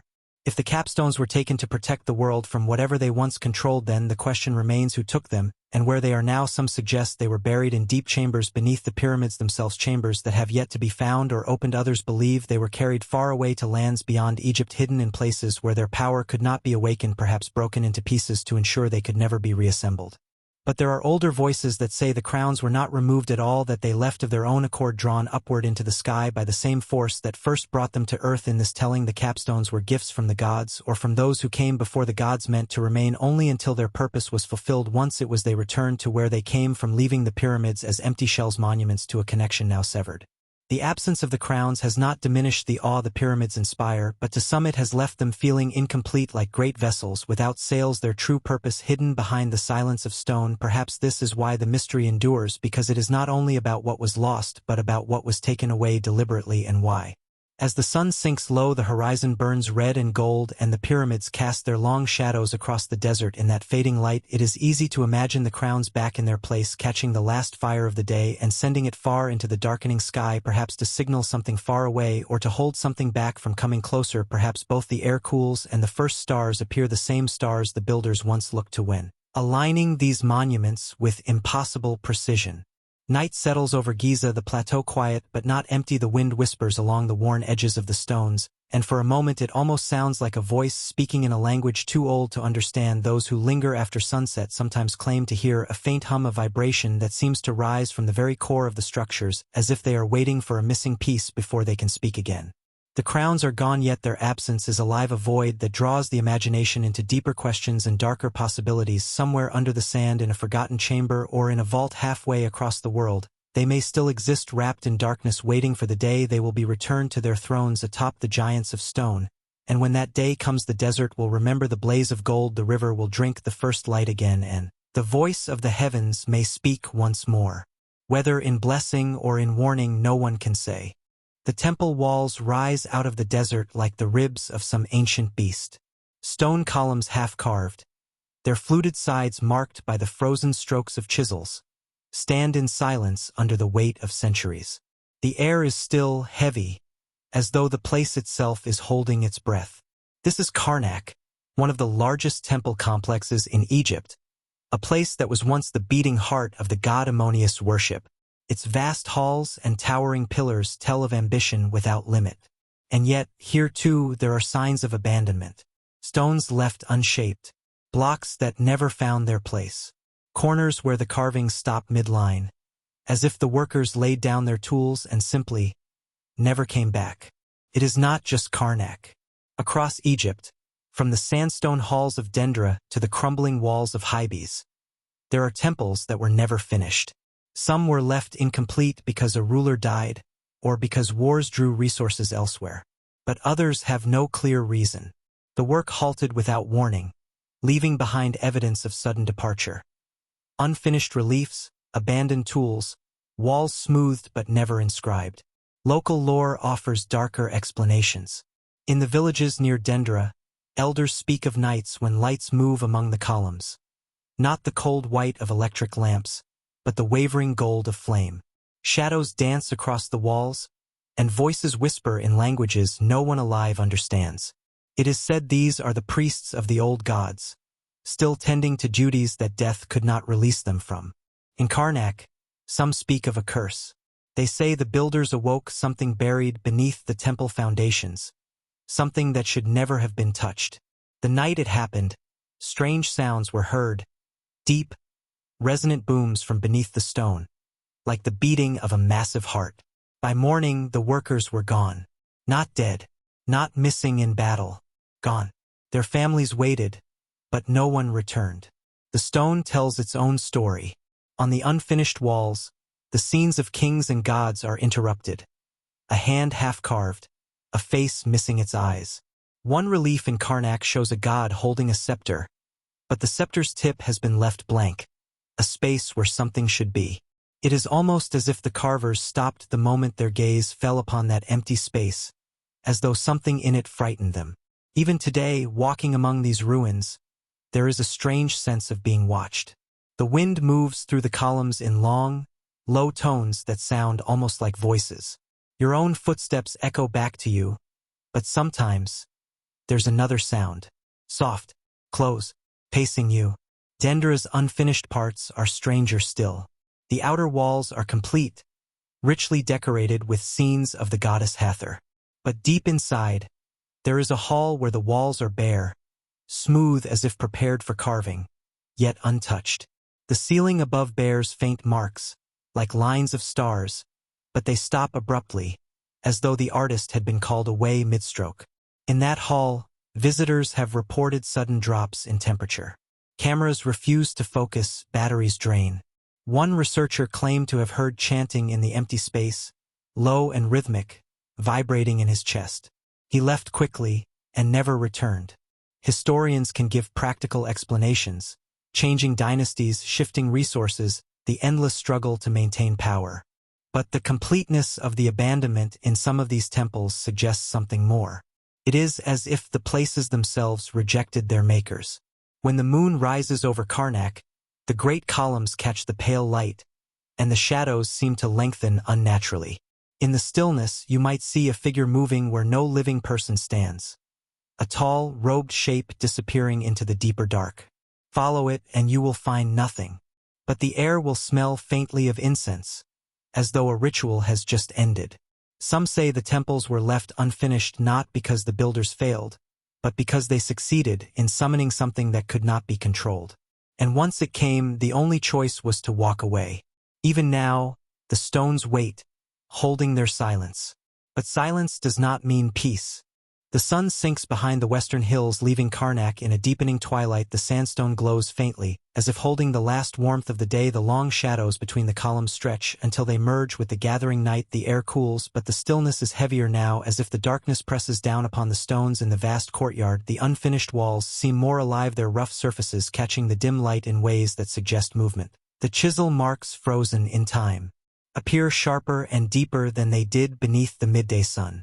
A narrow passage leads deeper into the complex, its flagstones uneven, worn by the feet of thousands who once passed here. Now the sound of footsteps echoes strangely louder than they should be. The way ahead opens into a chamber that was never completed. The foundation blocks are in place, the walls smoothed but bare, the intended carvings never begun. In the center, a single column rises to half its intended height, its top cut clean and flat, as though the workers left for the evening and never returned. Local stories claim this chamber was the last part of Karnak to be built before the sudden abandonment. Some say the night work began here. The moon turned blood red, and a sound rose from the earth like a deep horn calling from far below. Others insist that in the days that followed, anyone who entered the chamber would emerge silent and pale, unable or unwilling to speak of what they had seen. Further south at Dendra, the unfinished halls lie beyond the richly adorned outer courts. The path to them narrows until the air feels close and the light fades. Even in daylight, these inner rooms hold a strange gloom. In one such hall, the ceiling bears faint marks resembling constellations, yet the pattern stops halfway, as if the sky itself had been left incomplete. Guides from the nearby village refuse to enter after dark, claiming the goddess still walks there, seeking the artisans who abandoned her temple. Modern explorers have recorded odd phenomena in these spaces. Cameras malfunction in ways that cannot be reproduced outside the walls. Batteries drain without warning, and in some cases audio devices pick up faint low tones that resemble chanting. One group described a moment when every sound seemed to vanish, replaced by a deep vibration felt in the chest and bones, lasting only a few seconds but leaving them dizzy and disoriented. At Hybe's temple in the Kurga oasis, the signs of abandonment are more subtle. Here the carvings are detailed but unfinished. Entire scenes are outlined yet lack the deep cuts and polish of completed reliefs. In one corridor the figure of a god is drawn but faceless, the place where his features should be left as smooth stone. Some archaeologists suggest the work stopped when the ruler who commissioned it died, yet the abruptness of the halt and the consistency of such halts across the land suggest another reason, one that might never be written in official history. Some researchers have noted a pattern in the locations of these unfinished temples. When mapped, they seem to form alignments with celestial events, specific points where the rising or setting of certain stars would be visible through the temple axis. If true, this raises the question of whether the work was abandoned because the alignments were wrong or because the alignments were exactly as intended and something happened when they were reached.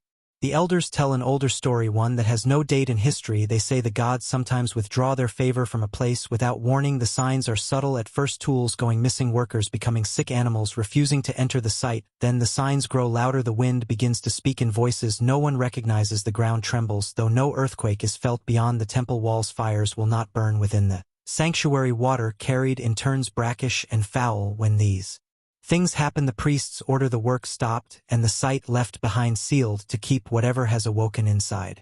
In the modern age, these warnings are dismissed, yet those who work restoration projects in such temples often speak of uneasy feelings, the sensation of being watched from the shadows between columns, of hearing footsteps approach then stop just behind them only to find the passage empty. One night watchman at Karnak swore he saw a figure in white robes standing among the unfinished stones, its head bowed in prayer. When he called out, there was no movement. But when he reached the spot, there was nothing but cold air and the faint smell of incense.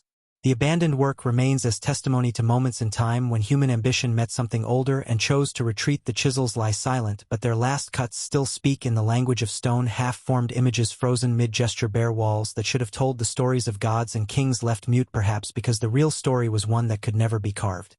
In the farthest reaches of the Karnak complex, where the tourists rarely go, there is a small courtyard overgrown with weeds. At its center lies a single massive block, its surface perfectly smooth, but for a shallow circular depression in the middle. It is unlike any other stone in the temple, and has no apparent purpose. The locals say this was the stone of beginnings, where the first chisel strike would be made to call the favor of the gods. They say this one was struck only once, and the echo it gave was so deep and so strange that the priests ordered the work to stop that same night.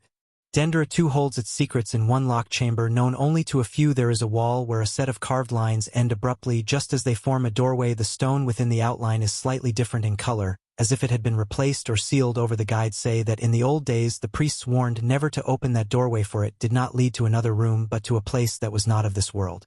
These unfinished temples stand today in a strange state, neither fully alive nor fully dead. Their silence is not the silence of ruins worn away by time, but the silence of interruption, a breath held and never released, perhaps waiting for the moment when the work will begin again, or for the return of those who once carved their walls until the day they dropped their tools and walked away without looking back. The desert has kept them safe, the wind has preserved their marks, and the shadows have grown longer among the columns, yet the feeling remains that they are not merely abandoned but paused, as if their story is not over and the final chapter still lies ahead. The great Sphinx of Giza lies in the shadow of the pyramids, its colossal body carved from the limestone bedrock, its gaze fixed eternally toward the rising sun. It has watched the desert change for thousands of years, through floods and droughts, through the rise and fall of empires. And yet, for all we know about it, there are whispers of far more that we do not. Legends say the Sphinx is not merely a statue. It is a guardian, a sentinel placed here not just to watch, but to protect. Beneath its paws, so the stories claim, are chambers that have never been opened in living memory. Some call it the Hall of Records, a library not of scrolls and papyrus, but of stone and crystal, a place where the knowledge of the gods was hidden before the first pharaoh took the throne. Here, they say, lies the true history of the world. Ancient Egyptian texts make cryptic references to a sanctuary beneath the lion, where the secrets of the heavens and earth are kept. The Greek historian Pliny wrote of hidden rooms in the foundations of the Sphinx, though he admitted none in his time had seen them. Even the writings of the Arab historian Al-Makrizi describe sealed doors at its base, their inscriptions warning that to enter without permission is to invite disaster. The modern world has searched for these chambers in its own way. In the 1990s, ground-penetrating radar surveys detected anomalies beneath the Sphinx, voids in the rock that did not match natural formations. Rectangular in shape, they seemed too precise to be the work of chance. And yet, despite the technology, the chambers remain sealed. Officially, no excavation has been permitted. Why? Some say it is to protect the monument from damage.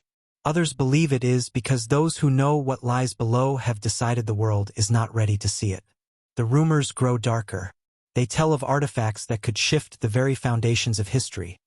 Records from a time before Egypt, before the Sahara was desert, perhaps even before humanity as we know it. Objects that, if revealed, would challenge every story we have told ourselves about where we came from. Standing before the Sphinx at dawn, the air cool and still, you can almost believe it. The vast paws rest heavily on the limestone, weathered by millennia of sand and wind. Its eyes, worn by time, seem not merely to look at the horizon, but beyond it, as if watching for something yet to come. Walk closer and you will see the blocks at its base are not all the same. Some bear the marks of ancient repairs, others seem older, their surfaces harder, smoother, as though from another time entirely. Between them, in the shadows, there are seams that suggest doorways, sealed long ago. Local guides sometimes lower their voices when speaking of these seams. They say that, at night, the stone feels colder there, that if you press your ear against it you will hear nothing.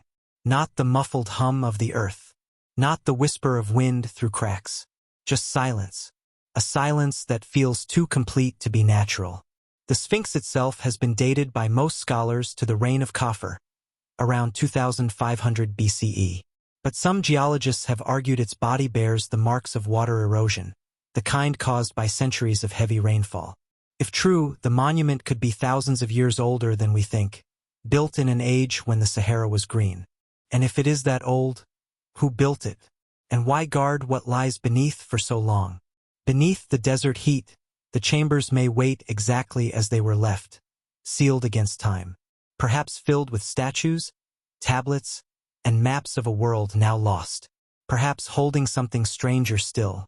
Even without seeing them, their presence seems to echo in the stillness of the plateau. It is there in the way birds avoid perching near the Sphinx's paws. It is there in the way some visitors say they feel a pressure in the air as they walk along its base, as though the ground itself resists their steps.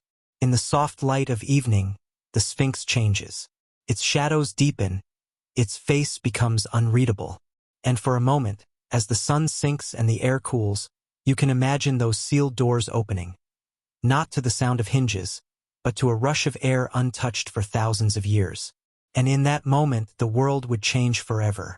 Night falls over the Giza Plateau and the Sphinx becomes a darker shape against the deepening blue of the sky, its profile sharp, and still the wind moving softly across the open ground carrying grains of sand that whisper along the stone. The tourists have gone and the voices that filled the air hours ago are replaced by a silence so complete it feels like another presence. The moonlight glances across the weathered face catching the deep grooves left by time. The paws lie massive in the silver glow, the limestone worn but unbroken between them. The space is deep shadow, the kind that seems to hold its own weight. In that shadow lie the places where some believe the sealed entrances wait.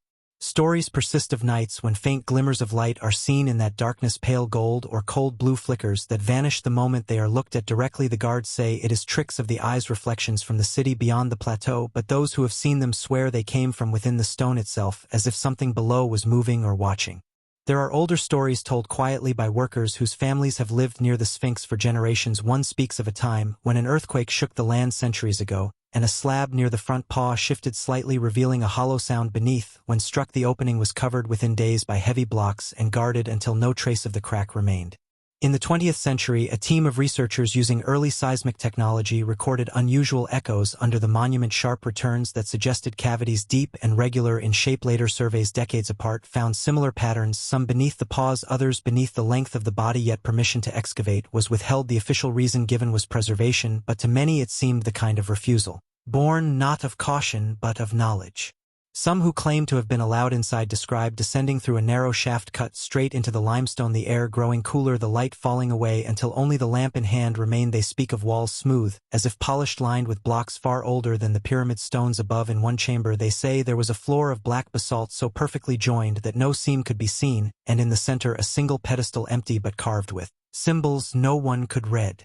Others tell of deeper rooms where the air felt thick and heavy, as if it had not been disturbed for thousands of years. One explorer claimed to have seen shelves carved directly from the rock, stacked with flat slabs covered in lines of unknown writing, not hieroglyphs but something sharper and more complex. The slabs crumbled at the touch, as if they had been waiting too long for the air of the world above.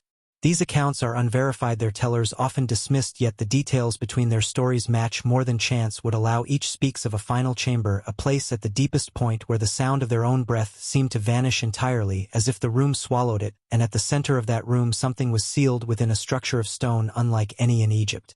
Some researchers link this to the legend of the Hall of Records, said to contain the knowledge of a time before the flood, a record of the world as it was, and of what came before humanity itself. If it exists, it could rewrite everything we think we know about history. It could also explain why the idea of opening these chambers has met with such quiet resistance. The Sphinx has seen such attempts before. In the early centuries of Arab rule, parts of its body were uncovered and explored, though no complete records survive of what was found later. In the 19th century, foreign expeditions sought to dig near its paws, only to be halted by sudden collapses of sand and stone, as if the earth itself resisted their progress. Today, the sealed spaces remain untouched, at least officially. The surveys that have been made are stored away in archives, the images not released to the public. In the meantime, the wind continues to scour the plateau, and the Sphinx keeps its watch. Standing before it alone at night, one feels the weight of its gaze, even without eyes intact, the head tilted slightly forward, as if listening. The air around it seems different, denser, a subtle vibration in the ground beneath the feet, as if something below is alive, not in the way of the living, but in the way of a thought that has not yet been spoken. There is a moment just before dawn when the sky turns from black to the first pale gray, when the desert holds its breath. In that moment, if you are close enough to the pause, you might hear a sound, faint and low like the rush of air through a narrow passage. Then it is gone, replaced by the call of birds and the distant hum of the waking city. The hidden chambers remain what they have always been, a question carved into stone, a mystery that watches every sunrise, waiting perhaps for the day when the doors will open and whatever sleeps beneath the Sphinx will see the world again. Until that day, the sands keep their silence, and the guardian keeps its vigil, knowing that time is nothing to stone and that the truth can wait. It began with fascination. In the drawing rooms of Victorian London, fascination often wore the mask of elegance. Velvet curtains, polished oak tables, the golden glow of gaslight. But behind that mask was something darker, a hunger for the strange, the exotic, and the forbidden. The Nile had opened itself to the world. Steamships carried travelers up its winding course, past temples and tombs, past the silent sentinels of Luxor and Karnak. The Victorians came not only to gaze but to take. And among the most coveted prizes was the dead. Mummies, wrapped in the linen of 3,000 years, were bought and sold as curiosities. They were shipped across the seas, placed in private collections, displayed like trophies in parlors and libraries. Some owners, eager to impress their guests, held unwrapping parties. Evenings where the shrouds of the ancient dead were peeled away under candlelight, revealing skin turned black with resin, hair still clinging to the scalp, teeth locked in a final grimace. At first, these gatherings were spectacles of wonder. But soon whispers began to spread. Guests who attended such events often fell ill in the days that followed. Some died suddenly, their doctors baffled. Ships carrying their owners met with disaster. Fortunes vanished. Families broke apart. The newspapers began to print the word curse. One case in particular became the most infamous. It began in the 1860s, when a group of English travelers in Thebes purchased the coffin lid of an unusually well-preserved woman. Her face, painted in vivid color, stared out with almond-shaped eyes that seemed almost alive. Hieroglyphs named her as a priestess of Ammonius, a woman of power in life. Local guides warned the buyers not to take her, speaking of bad luck and misfortune. The warnings were ignored. Within weeks, misfortune struck. One member of the party vanished in the desert. Another was shot accidentally by his servant. A third died of a sudden fever on the voyage home. By the time the coffin lid reached London, the group who had bought it was almost entirely gone. It changed hands several times. Each new owner met with accidents, bankruptcies, illnesses, deaths in the family. The last private collector to possess it suffered the loss of his home in a fire. He sold it quietly to the British Museum. There it remains today, listed as the mummy board of an unknown woman. But to the public and to the press it became known as the unlucky mummy. The story might have ended there, as one more curiosity among thousands. But the legend took a darker turn in 1912, when the artifact was reportedly loaned to a wealthy American who arranged for its shipment to New York. It was placed aboard the newest, grandest ocean liner in the world, the RMS Titanic. When the Titanic sank into the North Atlantic on that cold April night, the unlucky mummy's curse became the subject of endless speculation. Newspapers claimed the artifact had been placed in a lifeboat and survived, eventually making its way back to the museum. The British Museum itself denied that the mummy board had ever left London. But the story persisted, passed from mouth to mouth, embellished with each telling. The coincidences were enough to keep the legend alive. The artifact's history was littered with tragedy. And in the mind of the public, the Titanic disaster was simply the latest chapter in a curse that refused to end. Even those who did not believe in curses admitted there was something unsettling about the piece. Visitors to the museum sometimes reported feeling dizzy when standing before it. Others claimed the priestess's painted eyes seemed to follow them as they moved. One night guard swore he heard a woman's voice whisper in the empty hall, a voice that stopped the moment he turned on his light. The Victorians may have thought they were masters of the past, peeling back its wrappings, claiming its treasures. But some treasures do not wish to be claimed, and some stories do not wish to end. The unlucky mummy still rests behind glass, her painted eyes fixed on the future. But whether she is truly at rest, that is another matter entirely. The British Museum at night is not a place of silence. The building breathes with the settling of ancient, with the faint creak of floors, the distant hum of unseen machinery, but among the halls there is one where the air feels different. The gallery where the unlucky mummy rests, the glass case reflects the dim emergency lighting, and behind it the painted face of the priestess watches the corridor as she has for more than a century, her eyes unblinking, her lips set in a line that suggests she knows more than she will ever tell. Guards have spoken of strange things in that room, a light touch on the back of the neck when no one is there, the sound of fabric rustling in the shadows, even the faint scent of something sweet like ancient incense that drifts in and fades before it can be traced. Some nights the alarms trip without reason, the sensors detecting movement in a sealed case. More than one guard has refused to work the overnight shift near her display. The legend has not faded since the days of the Titanic story. If anything, it has grown, absorbing other tales of mummy misfortune into its shadow. In Victorian London, the craze for Egyptian artifacts fed not only collectors but also showmen who paraded the dead before paying crowds. Some unwrapped mummies on stage peeling away linen that disintegrated in the air, the faces beneath often twisted by time into expressions that seemed more alive than dead. At such spectacles accidents were common. Chandeliers falling, ropes snapping, stages collapsing. The press reported them with breathless horror, suggesting that the curses were following the dead into the heart of the empire. One traveler from the 1870s wrote of a voyage home from Alexandria on a crowded steamer, a mummy case lashed to the deck near his cabin. Each night he heard tapping from within the case, though no one else claimed to hear it. On the third night, a sudden storm rose from a calm sea, tearing sails and throwing passengers from their bunks. The case broke its bindings but did not slide. Instead, it seemed to stand fast, as if anchored to the deck in the morning. The sky was clear, but the ship limped into port. Battered and short on supplies, the mummy was offloaded quietly and vanished from record. Another tale tells of a private collector in Edinburgh who acquired a mummy said to be a singer in the Temple of Hathor. Within weeks, his household fell into chaos, servants quitting after hearing singing in the halls at night. His wife bedridden with an illness the doctors could not name, his own health failing, until the day he ordered the mummy removed. The man who took it in trade died in a carriage accident 2 days later. These stories blurred together over time, the line between the unlucky mummy and other cursed relics growing thin until they became one dark current in the same river, and always at the center the idea that the dead of ancient Egypt carried something more than their preserved bodies across the centuries, something unseen that did not fade with time.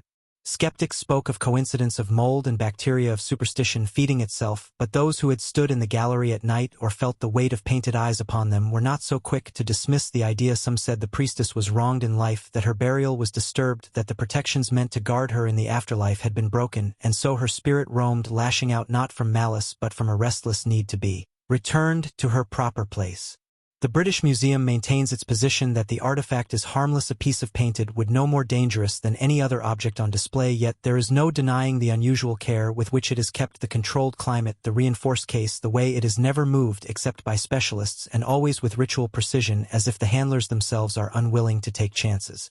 Visitors still come to stand before her to see if they feel the weight in the air, to test whether the stories are only stories. Some leave shaking their heads, others leave pale and silent. One woman claimed that while she stood there a sharp crack sounded from the glass, yet there was no mark. When she returned the next day the case was the same, but the priestess's painted expression seemed different, just slightly, the corners of her mouth less stern, almost as if she was smiling.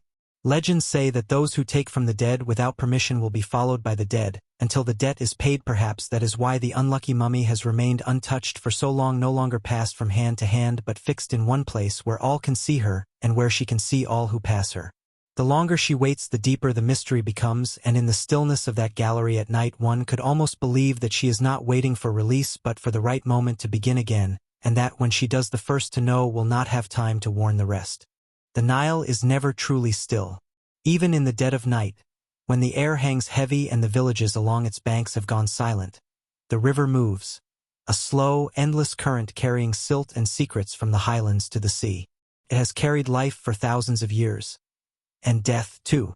For those who live along its ancient bends, there is one tale whispered more than any other.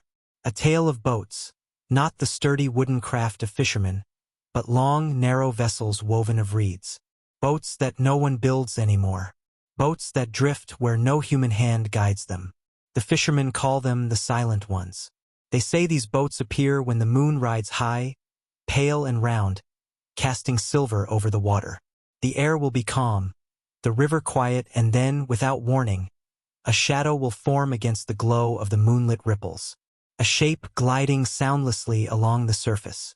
The first thing you see is the curve of the bow, rising like the beak of a heron. Then, the figures standing motionless on the deck. They wear the dress of the ancients. Linen kilts, broad collars of faience beads, headcloths bound at the brow. Their faces, if you can see them at all, are pale and featureless in the moonlight. Some fishermen swear their eyes are black hollows. Others say they burn like coals beneath the shadow of their headdresses. These ghostly reed boats are said to appear most often near certain places, where the banks are steep and the earth has been turned over by ancient hands. Sites where, long ago, bodies were buried in haste. Mass graves from wars, plagues, or forgotten floods. The elders tell of one such place near Cana. In the days before the high dam, the floodwaters would sometimes rise high enough to uncover the old burial mounds. On those nights, the Silent Ones came. Their reed boats slid past the fishing nets without disturbing them. The men in the boats did not speak. They did not row. They only drifted, always against the current, always toward the desert. Those who saw them were warned never to follow, never to call out, never to meet the gaze of the passengers. For to do so, the story goes, is to feel the pull. A slow, invisible tide drawing you toward the boat until you stand upon its deck, staring back at the world you have just left. One fisherman from Aswan told his story only once. It was during a night of calm water, when he and his younger brother had taken their small felucca far from shore. The moon rose bright, and with it came a strange, cold wind. Then, out of the silver mist, a reed boat appeared. Its prow cut the water without a sound. The figures aboard did not move, yet the boat seemed to keep perfect balance against the slow current. The younger brother, curious, called out. The older shouted for silence, but it was too late. The nearest figure turned its head. No features, only darkness where the face should have been.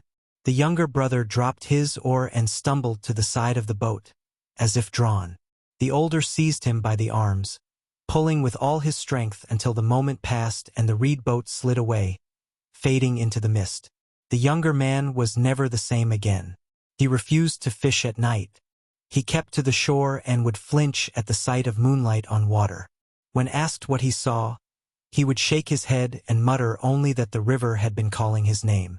Some scholars who have heard these stories say they are rooted in ancient Egyptian beliefs. In the old religion, the dead were ferried to the afterlife aboard the solar bark of Ra, sailing across the night sky. But for those without proper burial, the unembalmed, the forgotten, another fate awaited. They would wander between worlds, seeking a vessel to carry them to the field of reeds. Perhaps, the elders say, the silent ones are those vessels. And perhaps they still search for the passengers they never carried. The Nile holds many mysteries, its waters deep not only in silt but in memory. Every bend of the river has seen death. Soldiers cut down in battle, peasants drowned in floods, victims of sickness buried hastily on the banks. If the dead could rise to seek their way, what better path than the same river they knew in life? Sometimes, the fishermen say, the phantom boats leave more than just fear behind. There are mornings when the nets haul up strange things. Fragments of reed woven in ways no one remembers, shards of pottery with designs too faded to place, even bones polished smooth by the current. These are always thrown back. To keep them, it is said, is to invite the river's envy. And the river has many ways to take back what is hers. The wind along the Nile can change without warning. One moment the air is still and heavy, the next it carries a low sigh as though the river itself is breathing. When this happens, the fishermen sometimes look to the water with unease, for they say such a breath often comes before the appearance of the phantom boats. The moon lifts above the horizon, its reflection trembling in the ripples, and far upstream a shadow begins to form. It does not bob or sway with the current, it glides with a calm that no earthly vessel can match. Near the village of Ambo there is a bend in the river where the cliffs press close to the water, and the ruins of a temple rise pale in the moonlight. The people here believe the place is watched by more than stone walls. They speak of an ancient burial ground uncovered. When the river floods in late summer, it is here, they say, the phantom boats come most often sliding past the banks without sound. One man named Farouk told of a night when he sat alone, mending his nets, and saw such a boat appear. It was close enough for him to see the weave of the reeds and the stillness of the figures standing within. One wore a headdress shaped like a cobra, the other a collar of blue and green beads. They did not turn their heads, but Farouk swore. He felt them see him. His hands froze over the net, and the air grew cold as the boat passed. After that night, he never fished near the bend again. The old ones say the phantom boats are not always empty. Some carry shapes that lie motionless upon the deck, wrapped in shrouds or mats. The standing figures guard these bundles, their heads bowed, as if in mourning. In the stories, these are the souls of the unburied dead, carried at last toward the west bank where the sun dies and the underworld begins. But the crossing is never finished. The boats fade before reaching the far shore, leaving their passengers adrift between worlds.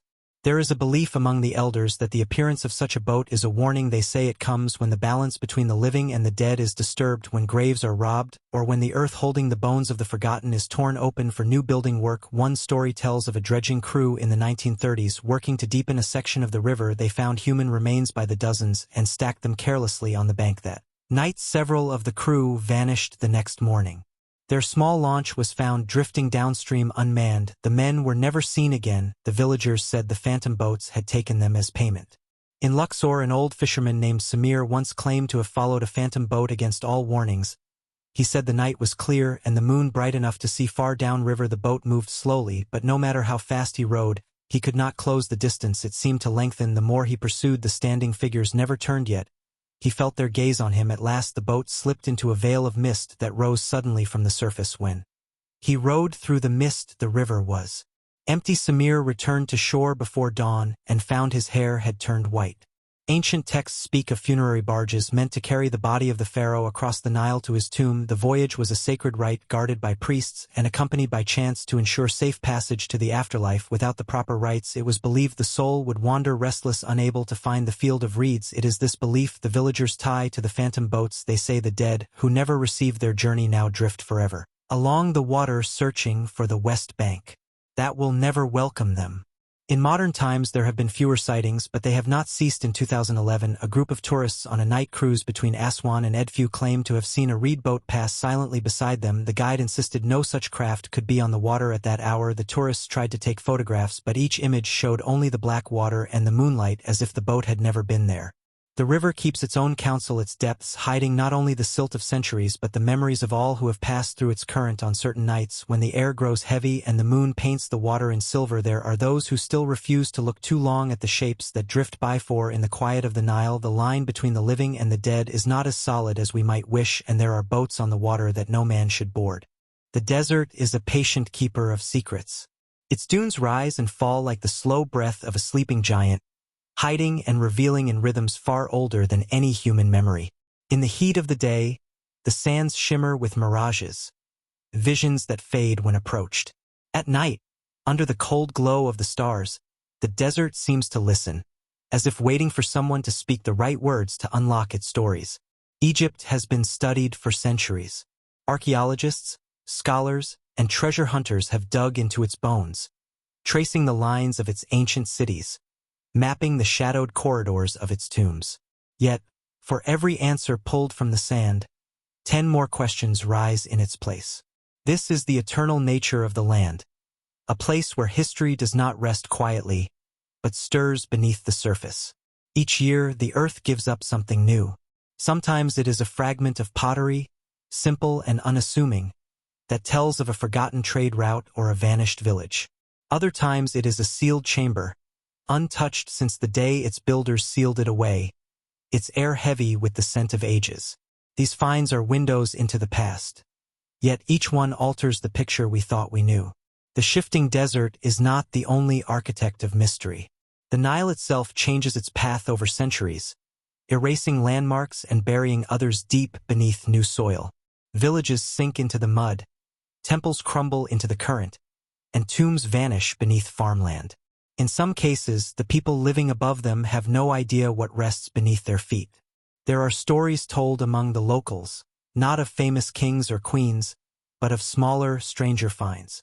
A farmer's plow hitting something solid in the earth, only to uncover a carved stone face staring back at him. A fisherman pulling a net heavy with riverweed and bone. Children playing in the dunes who stumble upon the tip of an obelisk, black with age. Even the great monuments hold their own quiet puzzles. The pyramids have been measured and mapped, yet within them are shafts too narrow for a man to enter, leading to chambers still unseen. The temples are covered in hieroglyphs, yet some symbols remain untranslated, their meanings lost in the gaps between known words. And then there are the places no one is allowed to dig, sites whispered about in official circles, marked on no public map. Some discoveries challenge the very timeline of Egypt's history. Artifacts older than the first known dynasty. Stonework that seems too precise, too advanced, for the tools we believe the ancients possessed. Inscriptions hinting at events no record confirms. Cities swallowed by sand before the pharaohs, or visitors who came from lands unknown. The desert, they say, is alive. It shifts to cover what must remain hidden, and parts only for those it chooses. Some believe the land itself protects its deepest truths, allowing us glimpses but never the whole. There are archaeologists who will not speak of certain finds, who return from expeditions with faces drawn and eyes distant. Their notes vanish into archives. Their teams disband quietly. The official record says nothing, but those who were there carry the weight of something they cannot unsee. Egypt is a place where the boundary between history and legend is thin. For every documented fact, there is a tale, passed from mouth to mouth in the marketplaces, whispered at firesides, carried in the wind from village to village. Some are dismissed as superstition. Others, told often enough, begin to wear the shape of truth. And perhaps, in this land, truth and myth are not so far apart. The eternal mystery is not only in what we have yet to find, but in what we cannot fully understand. Some pieces of the puzzle may be missing forever, lost to time. Others may be right before us, their meaning locked away because we do not yet know how to see them. In the vast silence of the desert, under a sky bright with ancient light, there is the sense that Egypt is still watching, that it holds more in its memory than we can ever take from it, and that, perhaps, some of its secrets were never meant to belong to us at all. Night along the edge of the Sahara is not silent as some believe, for the wind drifts over the dunes carrying faint whispers of movement, the grains of sand sliding in endless cascades, a sound as soft as breathing under the pale wash of moonlight. The desert appears frozen, yet every shadow hides a story, and every crest may conceal the edge of something buried for millennia. There are those who have walked far from the marked paths and returned with tales that do not fit within the neat lines of official history. They speak of walls whose stones are not cut but fused together as if melted in a heat no kiln could produce. They tell of carvings that bear symbols not known to any catalogue, of hieroglyphs, and of corridors sloping downward into darkness where the air grows thick and still as though the earth itself is holding its breath. When such accounts reach the ears of scholars, they are often met with silence, not from disbelief, but from an understanding that some things once uncovered bring with them questions that pull at the roots of what is accepted as truth. To admit them is to rewrite not a page but entire chapters of human history, and perhaps that is why these whispers remain outside the written record. The Nile too keeps her share of enigmas, her waters slow and luminous beneath the stars. She has swallowed entire settlements without a trace, only for their fragments to wash ashore decades later. Carved stones, worn smooth figurines with eyes that seem too knowing to be mere decoration, gold amulets that catch the moonlight in a way that feels almost deliberate, as if someone or something placed them to be found at a certain time. Each generation of archaeologists comes believing they will be the ones to bring final clarity, yet the deeper they dig, the more the lines blur. Beneath the layers of sand and stone lies a record that is not linear but tangled like the roots of an ancient tree. Civilizations built upon the remains of other stories, rewritten by conquerors, sacred sites turned to quarries, temples dismantled to raise the palaces of new rulers. Every act of creation shadowed by an act of erasure. There are places where excavation is halted not by lack of funding but by sudden storms that rise without warning, or by equipment failures that occur with impossible precision. Some teams speak of an unshakable feeling of being watched, of hearing faint voices just beyond the range of understanding, voices that fall silent the moment a light is shown in their direction. One night near Saqqara, a group camping at the site of an unfinished dig awoke to find the sand around them marked with narrow furrows like the tracks of something being dragged, yet no footprints led to or from the marks. It is in such moments that the idea of the eternal mystery takes shape, not as a concept but as a presence, something that waits in the corners of torchlight, something that decides what may be seen and what must remain in shadow. There is a growing belief among the old desert guides that Egypt will only yield what she chooses, and only to those who approach with the right purpose. In the markets of Cairo, amid the scent of spices and the cry of merchants, one can hear stories from men who have spent their lives on the river or in the dunes. Their accounts are filled with omens: a hawk circling 3 times above a site before vanishing into the sun, a sudden chill in the heat of midday, a reed boat with no oarsman drifting past in the fog. Some dismiss these as superstition, yet others see them as warnings that the unseen world still moves alongside the visible one. There are artifacts in museum basements that will never be displayed, objects wrapped and sealed in crates with no labels, their catalog numbers missing from any record. Some say they are withheld because they are too fragile, others whisper that the real reason is far stranger, that certain shapes and symbols are better left unseen because they carry more than just meaning, they carry memory, and memory in the wrong hands can be dangerous. As the centuries pass, the desert continues its slow work, reclaiming what is exposed, smoothing the lines of once sharp stone. The monuments that remain above the surface are not the whole of Egypt, they are only the peaks of mountains, whose roots lie deep below, unseen and perhaps untouchable. The thought is both humbling and unsettling that what we know may be only a fraction of what was, and that the rest lies just beyond reach, guarded by sand and time. And something more. Standing at the threshold of a half-buried ruin with the wind pressing at your back, it is easy to believe that the land is alive, that it remembers, and that it does not forget those who disturb its rest. The moon casts the stones in silver, the shadows between them deep as wells, and for a moment you can almost feel the weight of unseen eyes watching from the dark. The eternal mystery is not only that we do not know, it is that we are never certain we are meant to know, and somewhere beneath the shifting dunes the answers wait, patient as the desert itself.